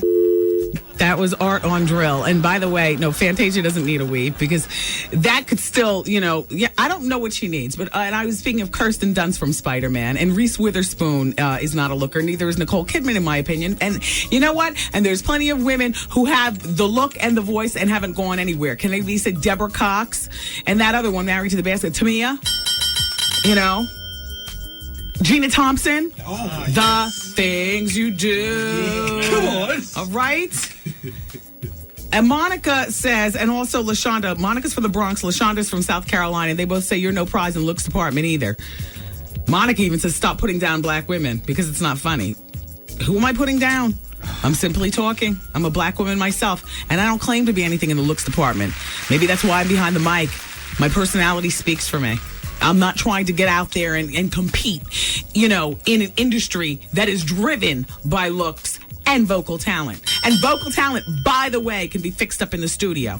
And so can looks. You just have to succumb. You've got to turn yourself over to the technicians in the studio and to whoever's going to, your dentist or, whoever's going to, do you up. That doesn't hurt either. But, I'm just saying. Oh, my gosh. Great show. Why is it that it's not a great show? Because I am leaving with a bunch of stuff on my desk. And angry. And angry. Yes. And angry. People take things so personal and they try to get back at you like that. Oh, and I don't mind. I don't mind one bit. Monica, thank you. Everybody, I love you for listening today. Thank you so much for being in here. And we'll get back together tomorrow.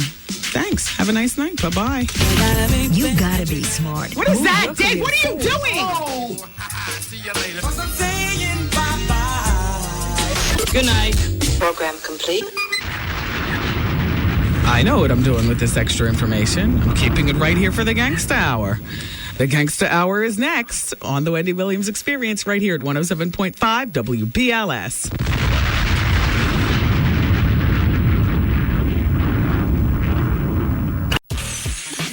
This is a Wendy Williams exclusive.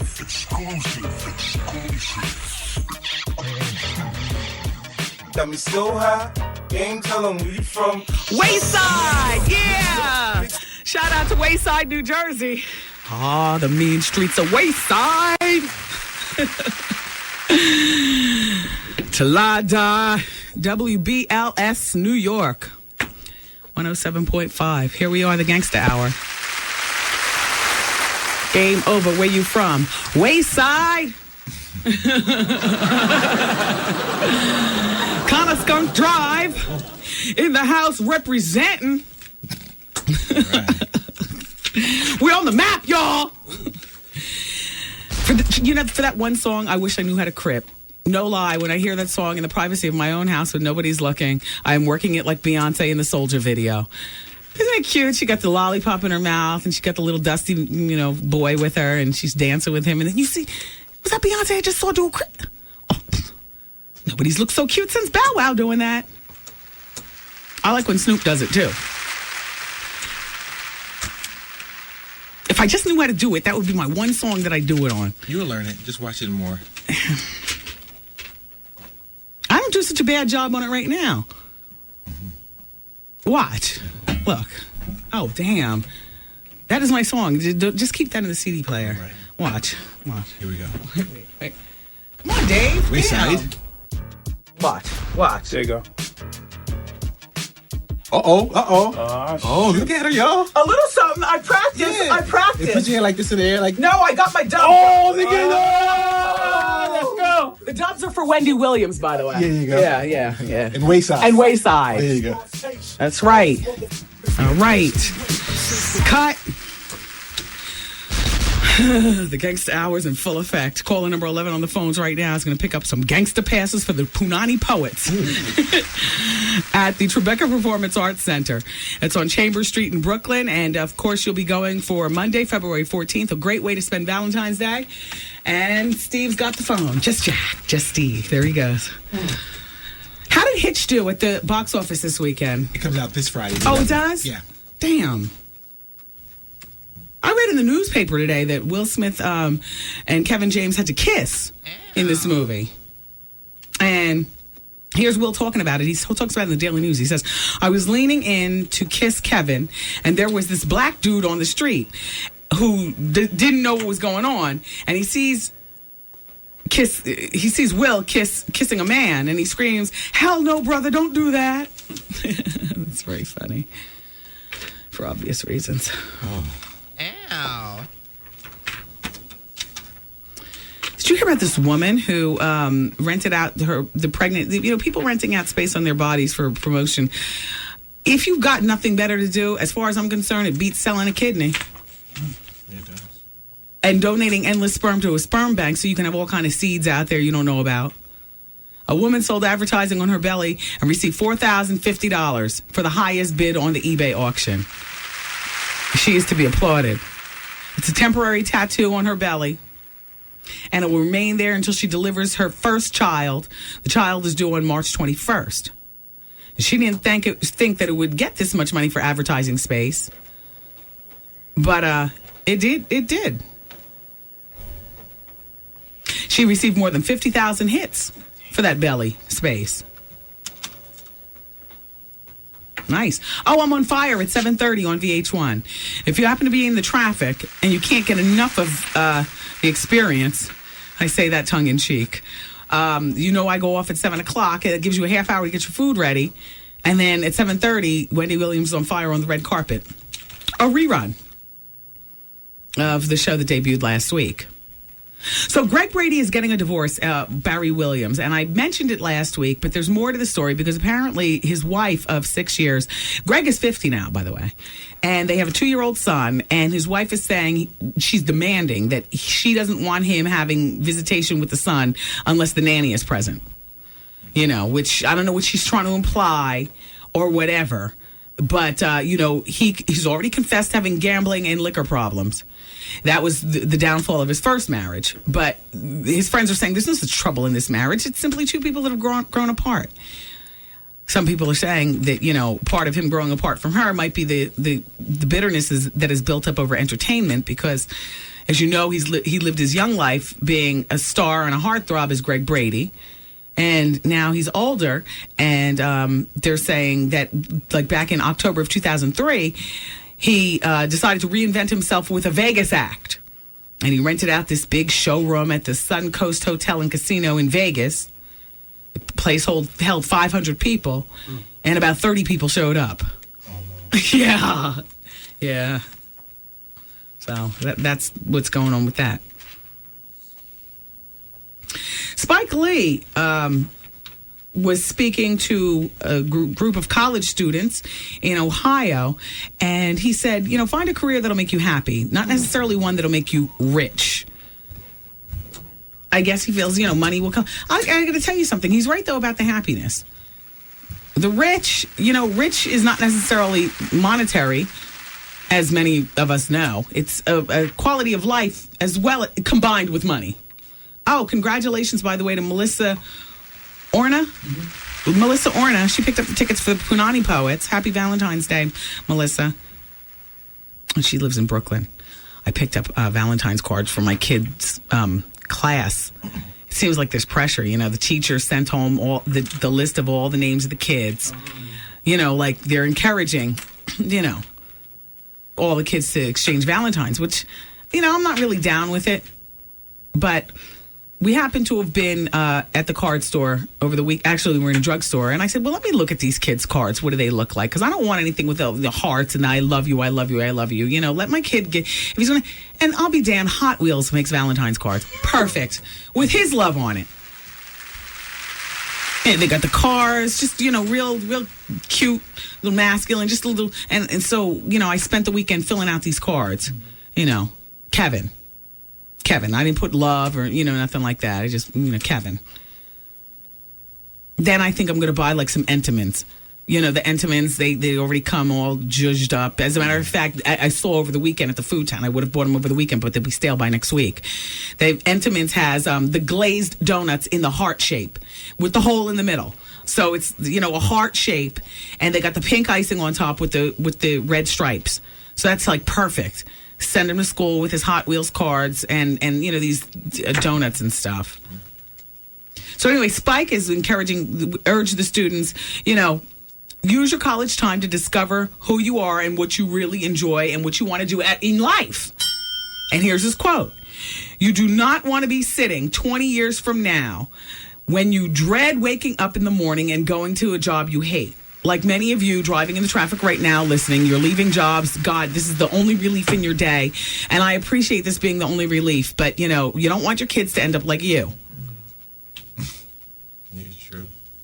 I mean, my father, that's like one of the biggest lessons he taught me. And he wasn't necessarily miserable about his, being in the education school system and stuff like that. But he always said, pick something that you really want to do so that it's not a job.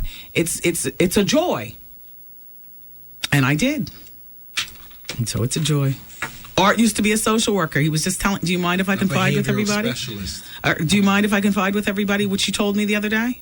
Sure. Okay. So Art says to me, he says, I was a behavioral specialist, and I used to hate waking up in the morning, even after all the education that was involved with him doing this, all these years that his parents invested this money, and he didn't like waking up and going to his job. And now, and he wouldn't have to be at work until like, what time did you say? I had to be at work like 8:30. Yeah. Now, like clockwork, he gets up every morning, no alarm. 6 o'clock in the morning, he's up with a pep in his step. And that's weird. It is weird. I used to drag and be all depressed, like, damn, I get a shower. Now I just get a boom. Yeah. Turn on the radio, TV, Sports Center. Yeah, it's crazy. Whatever you do is part of helping out with the show. Yeah. And it's all fun stuff. If you go out on a date and something quirky happens, bring it back to the show. Life is the show. You roll up into work at 8:30, have to be 8:30, get there like 8:25. I'm here like 4 hours before the show starts. Yeah. It's crazy. Love what you do. Yeah. This woman gave birth to a 14-pound baby. Ladies, can you imagine the trauma on your coochie after that? Damn. His name is Jacob.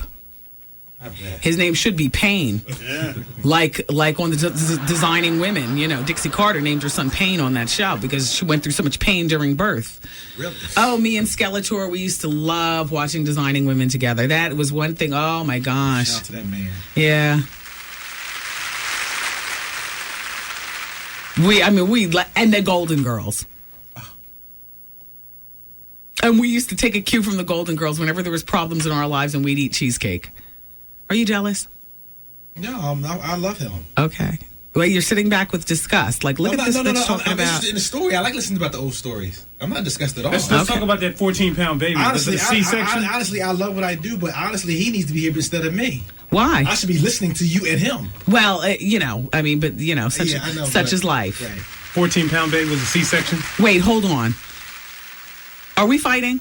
No, we're not fighting. Okay, good. Okay, good. I thought you were trying to get, The boy is the size of a 3-month-old, they say. Yeah. The only problem is he's less than 2 weeks old. Damn. 14 pounds, 1 ounce. Oh. And he was born to a woman named Wendy. She's 24. He measures 24 inches long. Damn. And it was the buzz of the hospital. Damn. He's 2 feet when he was born? Yeah. 2 feet and 14 pounds. Damn. He just basically crawled out of that coochie. But the mother, Wendy, is 6 feet tall. There you go. See? And by the way, this happened in Brazil.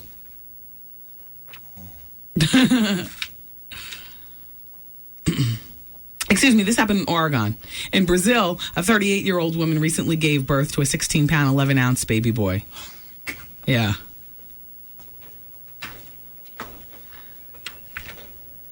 Let's talk about Alicia Keys and Rick Fox for a minute. If you're just turning on the show, hi. So that's the word. It's Alicia Keys and Rick Fox, and he's really smitten with her. No word on whether it's a two-way smitten nation, but they're allegedly dating.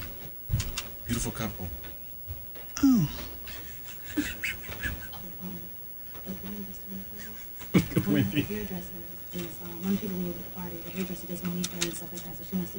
Oh, good. No, just because she does Monifa, how you doing, doesn't mean that she's be good at making art into me.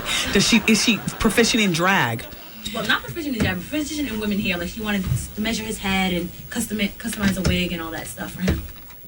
Wow. Oh, would you like that? Yeah. Yes. Okay, so I'll set it up for you. All right. Art is hosting a lesbian party. Why can't you make me into you? Because you need heavier, you have to cover manly skin. And even though your skin is smooth, I mean, I'm not good at that. All right. That's what you was like a makeup mista. No. Art is hosting a lesbian party on Friday at City, which is downtown in Manhattan. And apparently it's actually on 26th Street. And apparently, they had asked me to do it, but I'm not going to be here. I'm taking vacation beginning Friday. And so they asked if Art can do it. And so Art was talking about it earlier, and I said, well, why don't you go in drag? And then I said, well, why don't you go as me, since they wanted me to host? It's strictly upscale, but you wear something more upscale. Yeah. It's for the ladies who love the ladies. Yes. Now, as far as your shoes, go someplace where you can get a nice big shoe. I can tell you where to go. Don't worry about that. You're going to look like Tootsie. No, Tootsie looked a mess. You're going to affect this good. I want you to come out like RuPaul. Like I don't want you to be clown Art. As I want you to do this well. To actually get hit on by other women. Yes. And so whoever, we still haven't not gotten a handle on the makeup artist. If you are very good at doing drag makeup, you can come up to the show, providing Art speaks with you and is comfortable with you. Yeah. And do him up on Friday. The party's on Friday, but you can do him from 5 o'clock to 7 o'clock. We'll give you 2 hours to transform his makeup. And as far as his outfit, he wears a size 14, 16, and if it has spandex in it, it's great. And he's going to need some of those gel packs to affect boobs and the duct tape and all like that. Tuck tape, too. And the tuck tape, too. Yeah, exactly.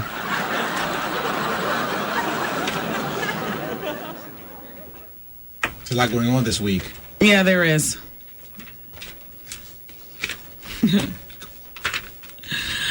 All right, let me have some more of my stuff. So much.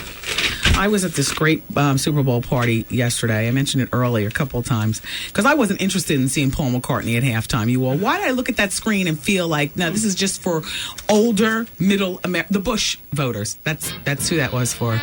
Yeah, it was just very sad. And I said, well, maybe after Paul, somebody's going to come on and drop it like it's hot. And there was nothing. So I had another drink. And before you know it, I was incapacitated.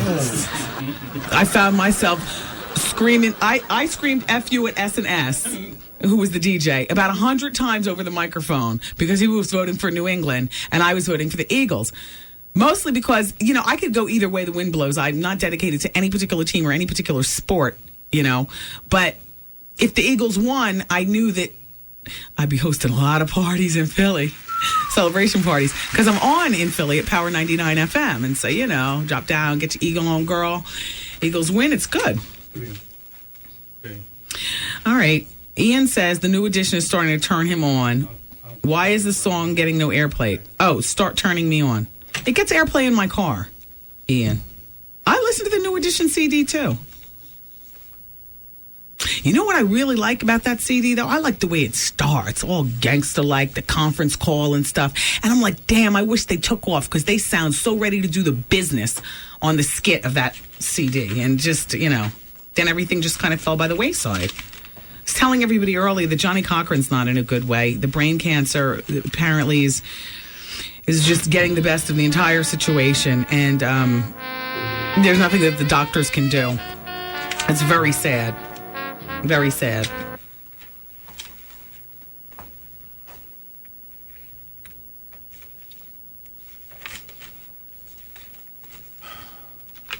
I have more about Bill Cosby. I kind of hate talking about it. You know what I mean? There's just something really sad about Bill going through all of this. The woman told police that she and others went out for dinner. And next thing you know, in today's newspaper, it says Cosby initiated the call, and the telephone call supported her allegations. The call that I'm speaking of, the woman has come out and said she has a taped conversation from the telephone with Bill Cosby, co-signing on everything that she's been telling us. Exactly. And Bill Cosby initiated the call to her. Oh, no. And the woman's attorney have now turned over copies of the tape to the Montgomery County, Pennsylvania prosecutor's office, as well as the Wendy Williams Experience. Damn. Dave, hit the button. I'm just playing. I was playing for the studio and everything. I wanted you guys to be ready. I want to rub the Jenna Pudding Pops on you. She had dinner with Bill Cosby. Everybody agrees on that. He invited her back to the home because she complained of stress and tension. He gave her some pills, and she got dizzy and sick from the pills. So Bill Cosby helped her to the sofa, and after that, her memory was fuzzy, and she recalls Bill Cosby touching her breast and placing her hand on his penis. She woke up at 4 o'clock in the morning, and her clothes were in disarray, and her bra was undone. Oh, Bill. Damn. Bill, break her off. Just give her some checks. Just give her some money. Camille, make this go away. Camille, make this go away. Shout out to Bill and the E-pills. And she woke up at 4 o'clock in the morning. That's the gangsta hour. Yeah. You ever look at the TV at 4 o'clock in the morning? Everybody's feeling each other's penis and breasts. It's going down. Or shooting or killing. It's the gangsta hour from 3 o'clock to 5:30 in the morning. Nothing but gangster stuff on TV. I love that. Sometimes I set my alarm just to wake up, to see what's all doing.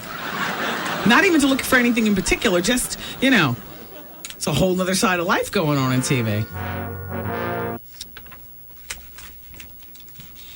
Dear Wendy, I agree with you about Fantasia. Her teeth are jacked up, but everything else is good. Her voice, her body, her hair. She really should have her teeth fixed. Maybe it would help her lips. You know what?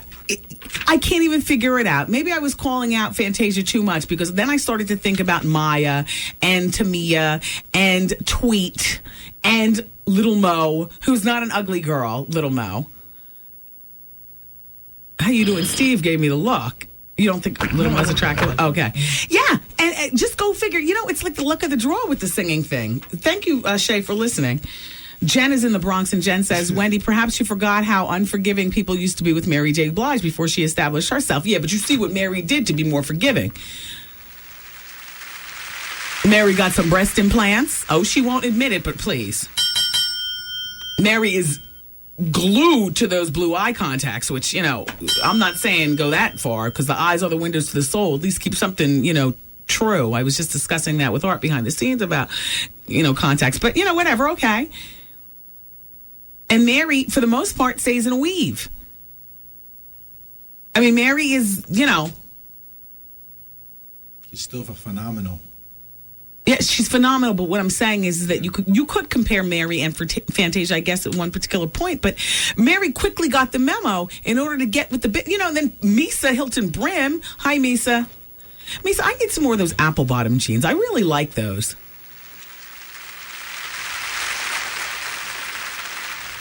You sent me a size 7, and they fit well because I wear that latex part out. The jeans, ladies that stretch, I wear them out. I stretch them to the hilt. I like those, Misa. Misa is Puffy's first baby's mother, but Misa also is responsible, as far as I'm concerned, for the entire look of the early 90s. From the Jodeci to, Mary J. Blige and all like that, And maybe Mary was so willing to go along with the machine to change her because Mary spent a large part of the time being high back then, as she will attest to. Whereas Fantasia is clear and focused, and she's got her daughter, but it's also a different day. Oh, I'm not going to spend the whole time going through this. I mean, Give me some more of my stuff. Oh, the Hit Factory closed down. I saw that in the newspaper the other day. It's shutting its doors, actually. The Hit Factory is a place that everybody's worked there. Beyonce and them. Apparently, they're doomed by digital revolution. Well, I don't understand why they wouldn't invest in changing everything over. Now, I don't know technology. It costs too much because everybody's doing it in their own home now. Oh, okay. Oh, wow. People can make records out their own bedrooms now and just get it mastered. DR Period makes beats out of his car. Exactly. Yeah. All digital. So I asked, hey, what's up, DR? I asked DR for a beat. He goes back down to his car, which is double parked with the flashes on the sidewalk. He comes up a half hour later. He's got, great material. He made it in his car. Yeah. Marley Marl makes music in his car, too. Another one. Hey, Marley. Dear Wendy, hold up. This is from Brian. Alicia Keys is something Lading and Vanessa Williams. There is a... Brian, your writing is too close and together. I can't even understand what you're saying. Ow. But it ends with Vanessa Williams should smack the little hoe. Why? They're divorced.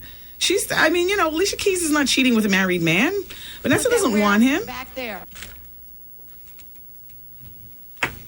Cheryl Lee Ralph, she was a guest on the show the other day.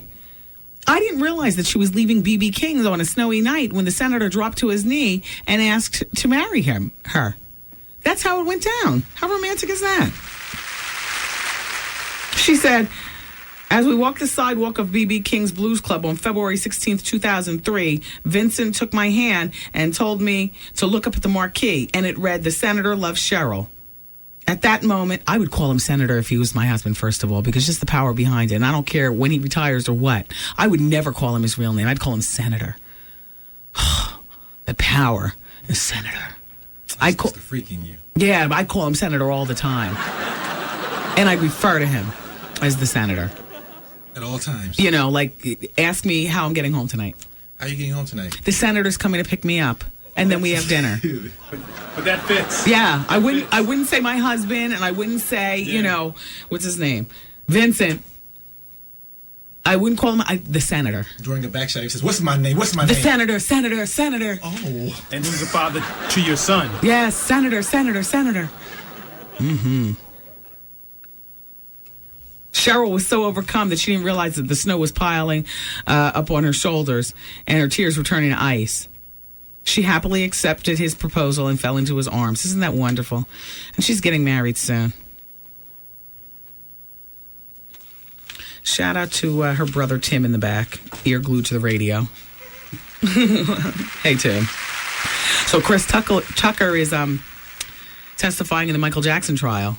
Dear Wendy, I met this guy who was the sweetest person. I really like him. He threw me a surprise get-together for my 29th birthday. The next morning, he left his wallet in my car. I opened his wallet. Okay, what do you want me to say? Okay. I opened his wallet, and on his driver's license states that he's 46, but he told me he was 38. I don't know what to do. We even had sex. When I asked him why he lied, he told me he forgot. What should I do? Listen, he's not being any different than women. Haven't you read that metrosexual will lie about his age too? What is the big deal? He's 46, the new 38. So what? It's not a big deal. Is that a big deal? Does that mean he's an axe murderer? I'm not thinking, but maybe. Look, I can be, I'll rethink it. Why is he going to tell you he's 46? You just turned 29. Yeah. He's trying to drop it like it's hot, too.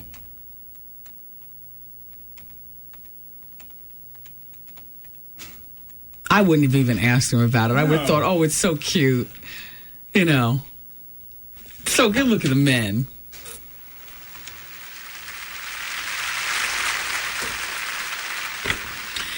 Dear Wendy, everybody knows you don't date your ex-boyfriends, but do you think that some rules apply if the ex is no longer living? Wait, what? Everyone knows you don't date your ex. Oh, your ex's best friend. Wait, yeah. Your ex's best friend. Hell no, all bets are off when somebody dies. Swoop down. I don't see a big deal in that, do you? No. You get together in your grief. That's how some of the best relationships are formed. If he was cute, I would have been on him at the funeral. Oh, no. I'm just saying. Shout out to Renee Burgess, who lives in Irvington. She was at the Super Bowl party last night. She says, big up to Hunt, Hamlin, and Ridley. That was a great party. 11th year of the Super Bowl party, and boy, it's going strong. You know, I never did converse with you all regarding the catch-up of what's going on with Master P, because Master P finally spoke out regarding him getting stopped in that fabulous Chrysler Phantom with the guns in the car. And so probably now we should take a break, Dave, because I don't feel like seeing your stink finger whip in the air telling me to wrap up. Okay. So let's take a break, all right, and we'll come back with no music. Just a little snippet of my Crip song. Yeah. Hold on. Let me get my... Come on, Art. Let's do it. Come on. All right, we'll be right back, you guys.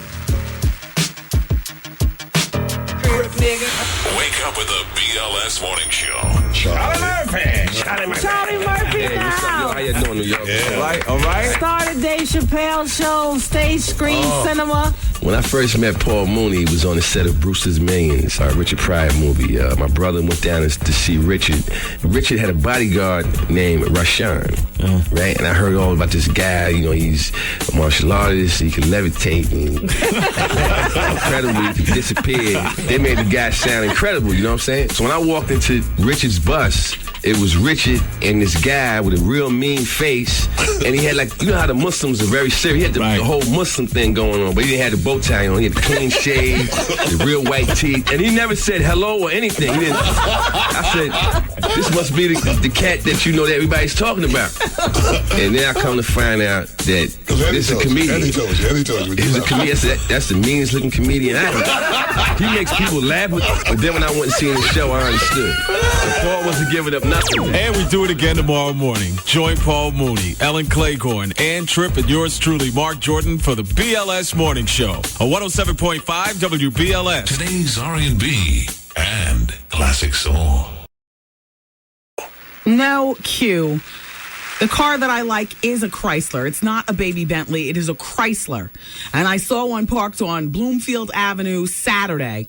And it was cream colored with a beige interior. And it looked gangster, just rolled up on the sidewalk like it might have been, at... Wendy. What? You want to hear something funny? What? I saw a commercial for that car, and they showed it inside on the radio, and it was at 107.5. I lie to you not. Was it? The commercial, yes. They showed it. You know what I'm talking about? I saw that, It's yeah. 107.5. And the commercial inside, really? Yeah, of that car you like.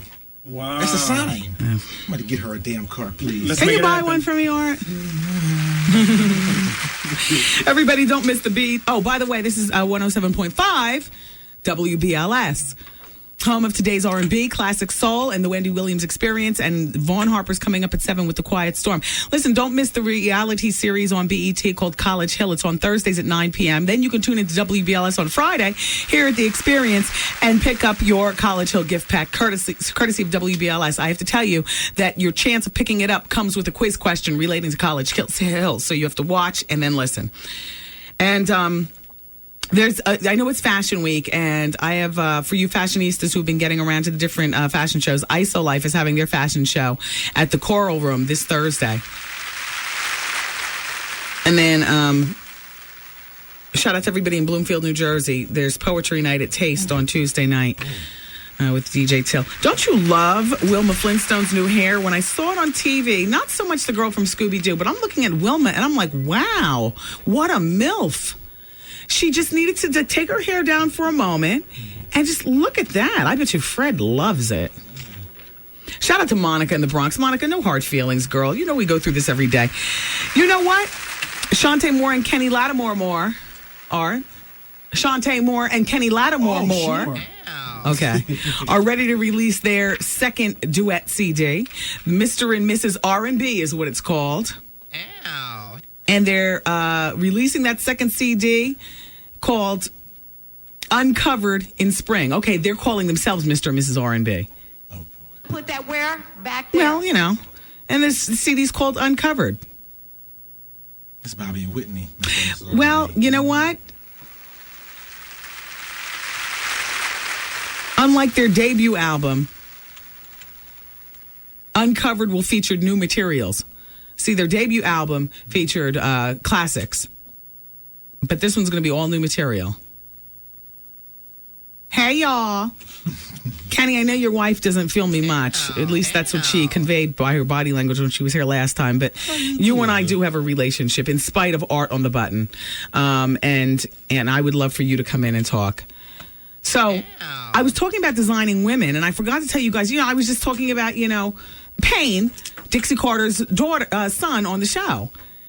Well, do you know that 2 hikers, including the son of Annie Potts, who was on Designing Women, were missing after they failed to return from an outing in Mount Baldy, California? Well, he's 23 years old, and his name is Clay. And he was with a 43-year-old named Jonathan. Clay and oh, God. They're missing. Clay and Jonathan. Well, their family members reported them missing on Sunday. They were scheduled to return home by 7 p.m. And Clay, the 23-year-old, is the son of Annie Potts, who was on Designing Women. Rescue workers found the men's Range Rover at the base. What word do you want me to say after this? I don't know. The base of the... at the base of the mountain. Come on, you guys. At the base of the mountain trail. And they searched all night. And it's icy and it's cold and there's snowy and it's rough terrain. I'm sure they're warm. You guys, this is serious. Sorry. Ow. Raven Simone is going to star in a Lifetime movie called For One Night. She's going to play a teenager who, with the help of a newspaper reporter, battles segregation, and she at the first interracial high school prom in the history of their small town. Raven's 19. She's a friend of the show. That's So Raven. Dr. Doolittle. Lindsay Lohan's ex-best friend, until Lindsay got on and realized that Raven was probably too innocent for her. You know, Lindsay wanted to get out there and drop it like it's hot. They were roommates and everything at one point.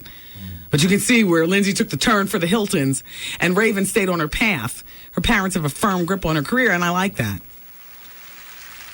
So Master P is speaking out for the first time. Actually, he spoke out for the first time on Friday, but we ran out of showtime, so I left you guys hanging with it. Raven says it's better when you guys do your own sound effects, more entertaining. Well, who was doing them for us before? You don't possibly think they were going to peel for us to get a sound effects person, do you? Maybe there's some of that service we subscribed to before. What service? Do you mean Dave? You mean the sound effects are better than an artist pressing the buttons, which I didn't think that Dave did a bad job. I actually think both of you. Job. I think both of you do an adequate job. Yeah. But I have room now to not concentrate on three different things. Right. So the three different commercials aren't playing over each other, and you know what I'm saying? What's your name? Get back to that Miss Jane Pittman movie. That used to be Dave, right there. So Master P says, black man, gun. White cop, panic. I'm a businessman. If the cops stopped panicking for 1 minute, they would have realized that the gun was registered, both of them. And that is illegal in America. What did they expect me to carry? A can of mace? If you really want the story, pick up my new CD, The Truth, out February 22nd, and my upcoming solo record, The Ghetto Bill Gates. Everybody knows we're from the ghetto, so hopefully this will be the last time a story is made of this minor incident. It's a different way of life for a person of color with money than it is for others with money. That's right, P. Pimp the game, release your statement, case closed, people. In your Chrysler Phantom. Best part of the story is the car you were driving. Oh, imagine me in my new Phantom. I mean, my Chrysler Phantom. How much did it start? 23,000. Yeah? Yeah. And you figure put some rims on it and stuff. We can get it up to 50. Please. Easily. You can do a lot of work with that car. Yeah. Did you see it? It's beautiful. What color would you get? I would get either cream. I'll tell you, this cream one that I saw in Bloomfield, I'd get cream with the beige interior. Exactly. Or black on black. Oh, my God. This is after I drop the baby off at school, because I don't let him hear this anger music. That's where he gets that mama. I don't know where he gets that from. I don't play anger music in the car. Yeah. I play all like Nelly, you know. Mama! Yeah. As soon as I drop him off, though, I'll be pulling out of the parking lot. Talking about, all right, what I got to do today. Go to the food town, Target. Like most gangsters, I shop in Target too. Did you hear about that 4-year-old boy who drove his mom's car to the Blockbuster? The boy, and she wasn't charged. I tell you, these kids, and they get all this stuff from God only knows where and TV. He drove his mom's car to the video store in the middle of the night. Oh, God. He was unable to reach the accelerator, but he managed to put the car in gear, and the idling engine was all that the car needed to do a slow roll a quarter of a mile to the video store, 1:30 in the morning. He's weaving, and the headlights are off, and the car got the attention of a cop who was driving because the cop thought that there was nobody driving the car. The car turned into the boy's apartment complex and struck 2 parked cars, then backed up and struck the police car. He knew how to put the car in forward and reverse. The mother said that she taught him how to drive by letting him sit on her. See, that's what you get. That's what you get. But fortunately, we just chalk this up to, hide the car keys when we sleep. Yeah. And don't sit them in your lap while you're driving. I told you, I didn't want to teach my son 911, but, they teach it in school. I had to give a big lecture this weekend about don't you ever press, unless, somebody's, and it's hard because you scream. My kid said to me over the weekend, I'm going to call the police. What? Oh, my God. Exactly. Exactly.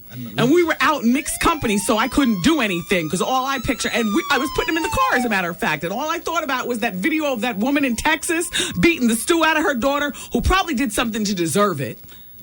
I mean, you understand what I'm saying? It only looked like the stew was being beaten because you don't execute full body blows. Not like that. I mean, who does that? But what you do is you scrunch up your face and you raise your arm higher than what you intend on actually. You know what I'm saying? Because you're trying to give them the visual fear. Mm-hmm. That woman was throwing down in the back of the car, though. I saved it until we got home. By the time we got home, after we listened to enough happy music, my anger was dispersed and I'd got nothing accomplished. But the point is that, oh, hell, I don't know what the point is. Are you guys going to see Lackawanna Blues? I heard that is so good. Don't forget Saturday, February 12th. Louis Gossett Jr. and Macy Gray and Jimmy Schmitz. All of them in there. Terrence Howard. Love him. Another Color Purple. No, thank you. Well, that's what it is? No, it's almost more like it's kind of, I mean, maybe you can call it Color Purple mixed with Waiting to Exhale. Yeah. It's about a rooming house in New York, in Lackawanna, New York, where a bunch of women live, and the drama unfolds from there. Or something like that. Anyway, I'm going to watch it to get a more clear cut understanding. I understand it's very good. That's going to be my must-see TV for the weekend. Oh, my gosh, I'm on fire right now on VH1. Whoa. Yeah, wait, no, it's not 7:30. It's 6:44. All right, it's 7:30 tonight on VH1. I'm on fire. You was on this weekend, too. I was? Yeah. Did you watch it? I sure did. I loved it. And at the end of it, you said something about bitch. Dumb bitch. Yeah. Shout out to the people who cut the show up over there at VH1. You guys do a real good job with that. Cisco and Samantha Mumbo are still holding on strong. Oh. Ooh. Ow. Okay. Cisco seems to be back and forth, you know, from here overseas. And he's also handling the production duties on her upcoming CD. Who earns the most money? I got a survey. You ready? All right, we're talking about the average annual income of residents in the top 10 metropolitan areas in the United States. We'll start with San Francisco. $46,920 is the average income, and they're the top of the list. Followed by D.C., $42,773 per year in D.C. Damn. Followed by Boston. The average income is $42,436. New York is number 4. The average income here is $40,680. In Seattle, Washington, it's $38,000 and change. Denver, Colorado, $38,000 and change. Chicago, $35,000 and change. LA, $32,000 and change. Vegas, $29,000 and change. And rounding out the top 10 at number 10 is New Orleans with $28,000 and change. FYI. Wow. Dear Wendy, I'm a 28-year-old licensed electrician with a, you know what? Thank you, everybody who I saw at the Super Bowl party who was feeling the gangsta hour. Thank you so much. I love this time with you all. Dear Wendy, I'm a 28-year-old licensed electrician with a 2-year-old son. My lady and me are having problems because she likes to party and BS all the time. I recently caught her cheating with this dude she introduced me to as her cousin. When we first met 4 years ago is when I first met him. Well, Saturday, I did some overtime and got rerouted to Brooklyn, and I happened to see my car coming out of the Galaxy Hotel and followed her to Queens, where we live, in my house. I called her and made general conversation, as I always do, and she lied and told me that she was leaving her girlfriend's house. The girlfriend's name she said she was leaving lives in Queens. I followed only to watch dude get out with a kiss and get in a 6 car. What is a 6 car? 6 car. I don't know. Maybe that's a typo. Big sis, I've done everything I could do to... Oh, he's calling me big sis. I'll take it.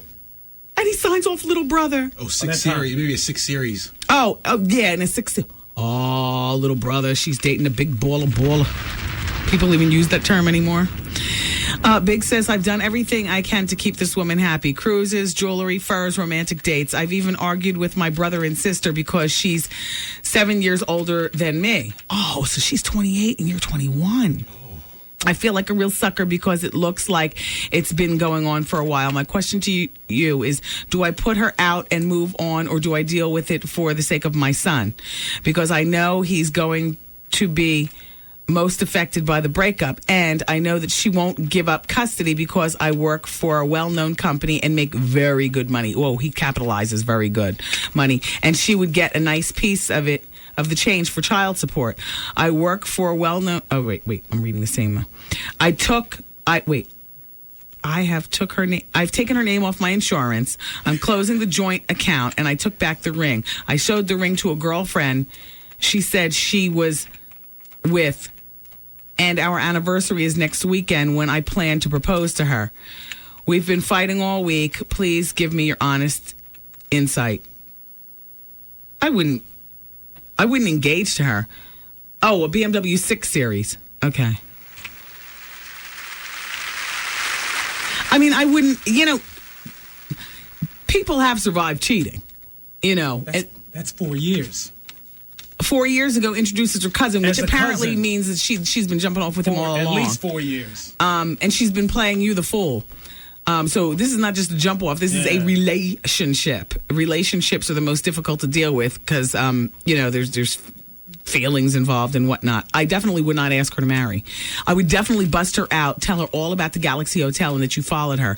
As a matter of fact, if I were you, I'd put in for a vacation for one day and I would follow her just to have new goods on her. And then I'd pull up like Starsky and Hutch right in front of her and have it out right there.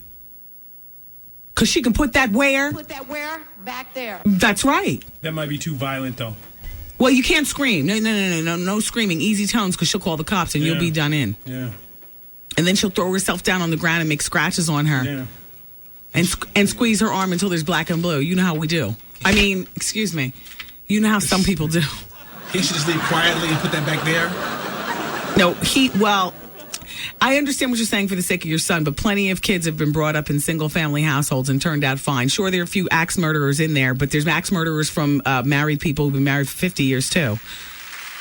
The nerve of her to introduce him as a cousin. Yeah, that kills me. You know what? I'm thinking about my own situation now. You've been introduced as cousins with people.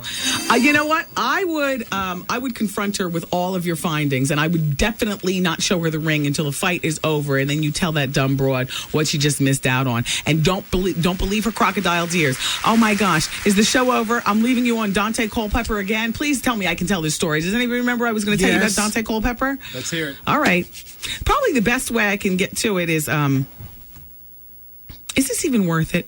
Culpepper takes back necklace from paralyzed player. Oh my God. Bad loss in the Super Bowl. Taking stuff back. Damn. That's crazy. Give me mine. You don't need it. All right, just give me the typewriter and I really haven't read this story ahead of time. I just saw the caption and said, oh, the Gangsta Hour would appreciate this. And I've had it since Friday. Okay, look. Dateline, Jacksonville, Florida. Dante Culpepper showed off his scrambling ability Wednesday in a crowded convention center ballroom. The Minnesota Viking quarterback presented a paralyzed high school football player 2 diamond necklaces worth $75,000 during an NFL award ceremony and then awkwardly asked for them back when the ceremony was finished. Oh my God. Oh my God. Oh, he's going to hell. The apparent gift prompted a mother to cry and a father to think about buying a safe to store it, and Culpepper to find a way out of the mess. I'll get him something else, Culpepper said. The confusion began at the FedEx ground and Air Player... What? Okay, wait.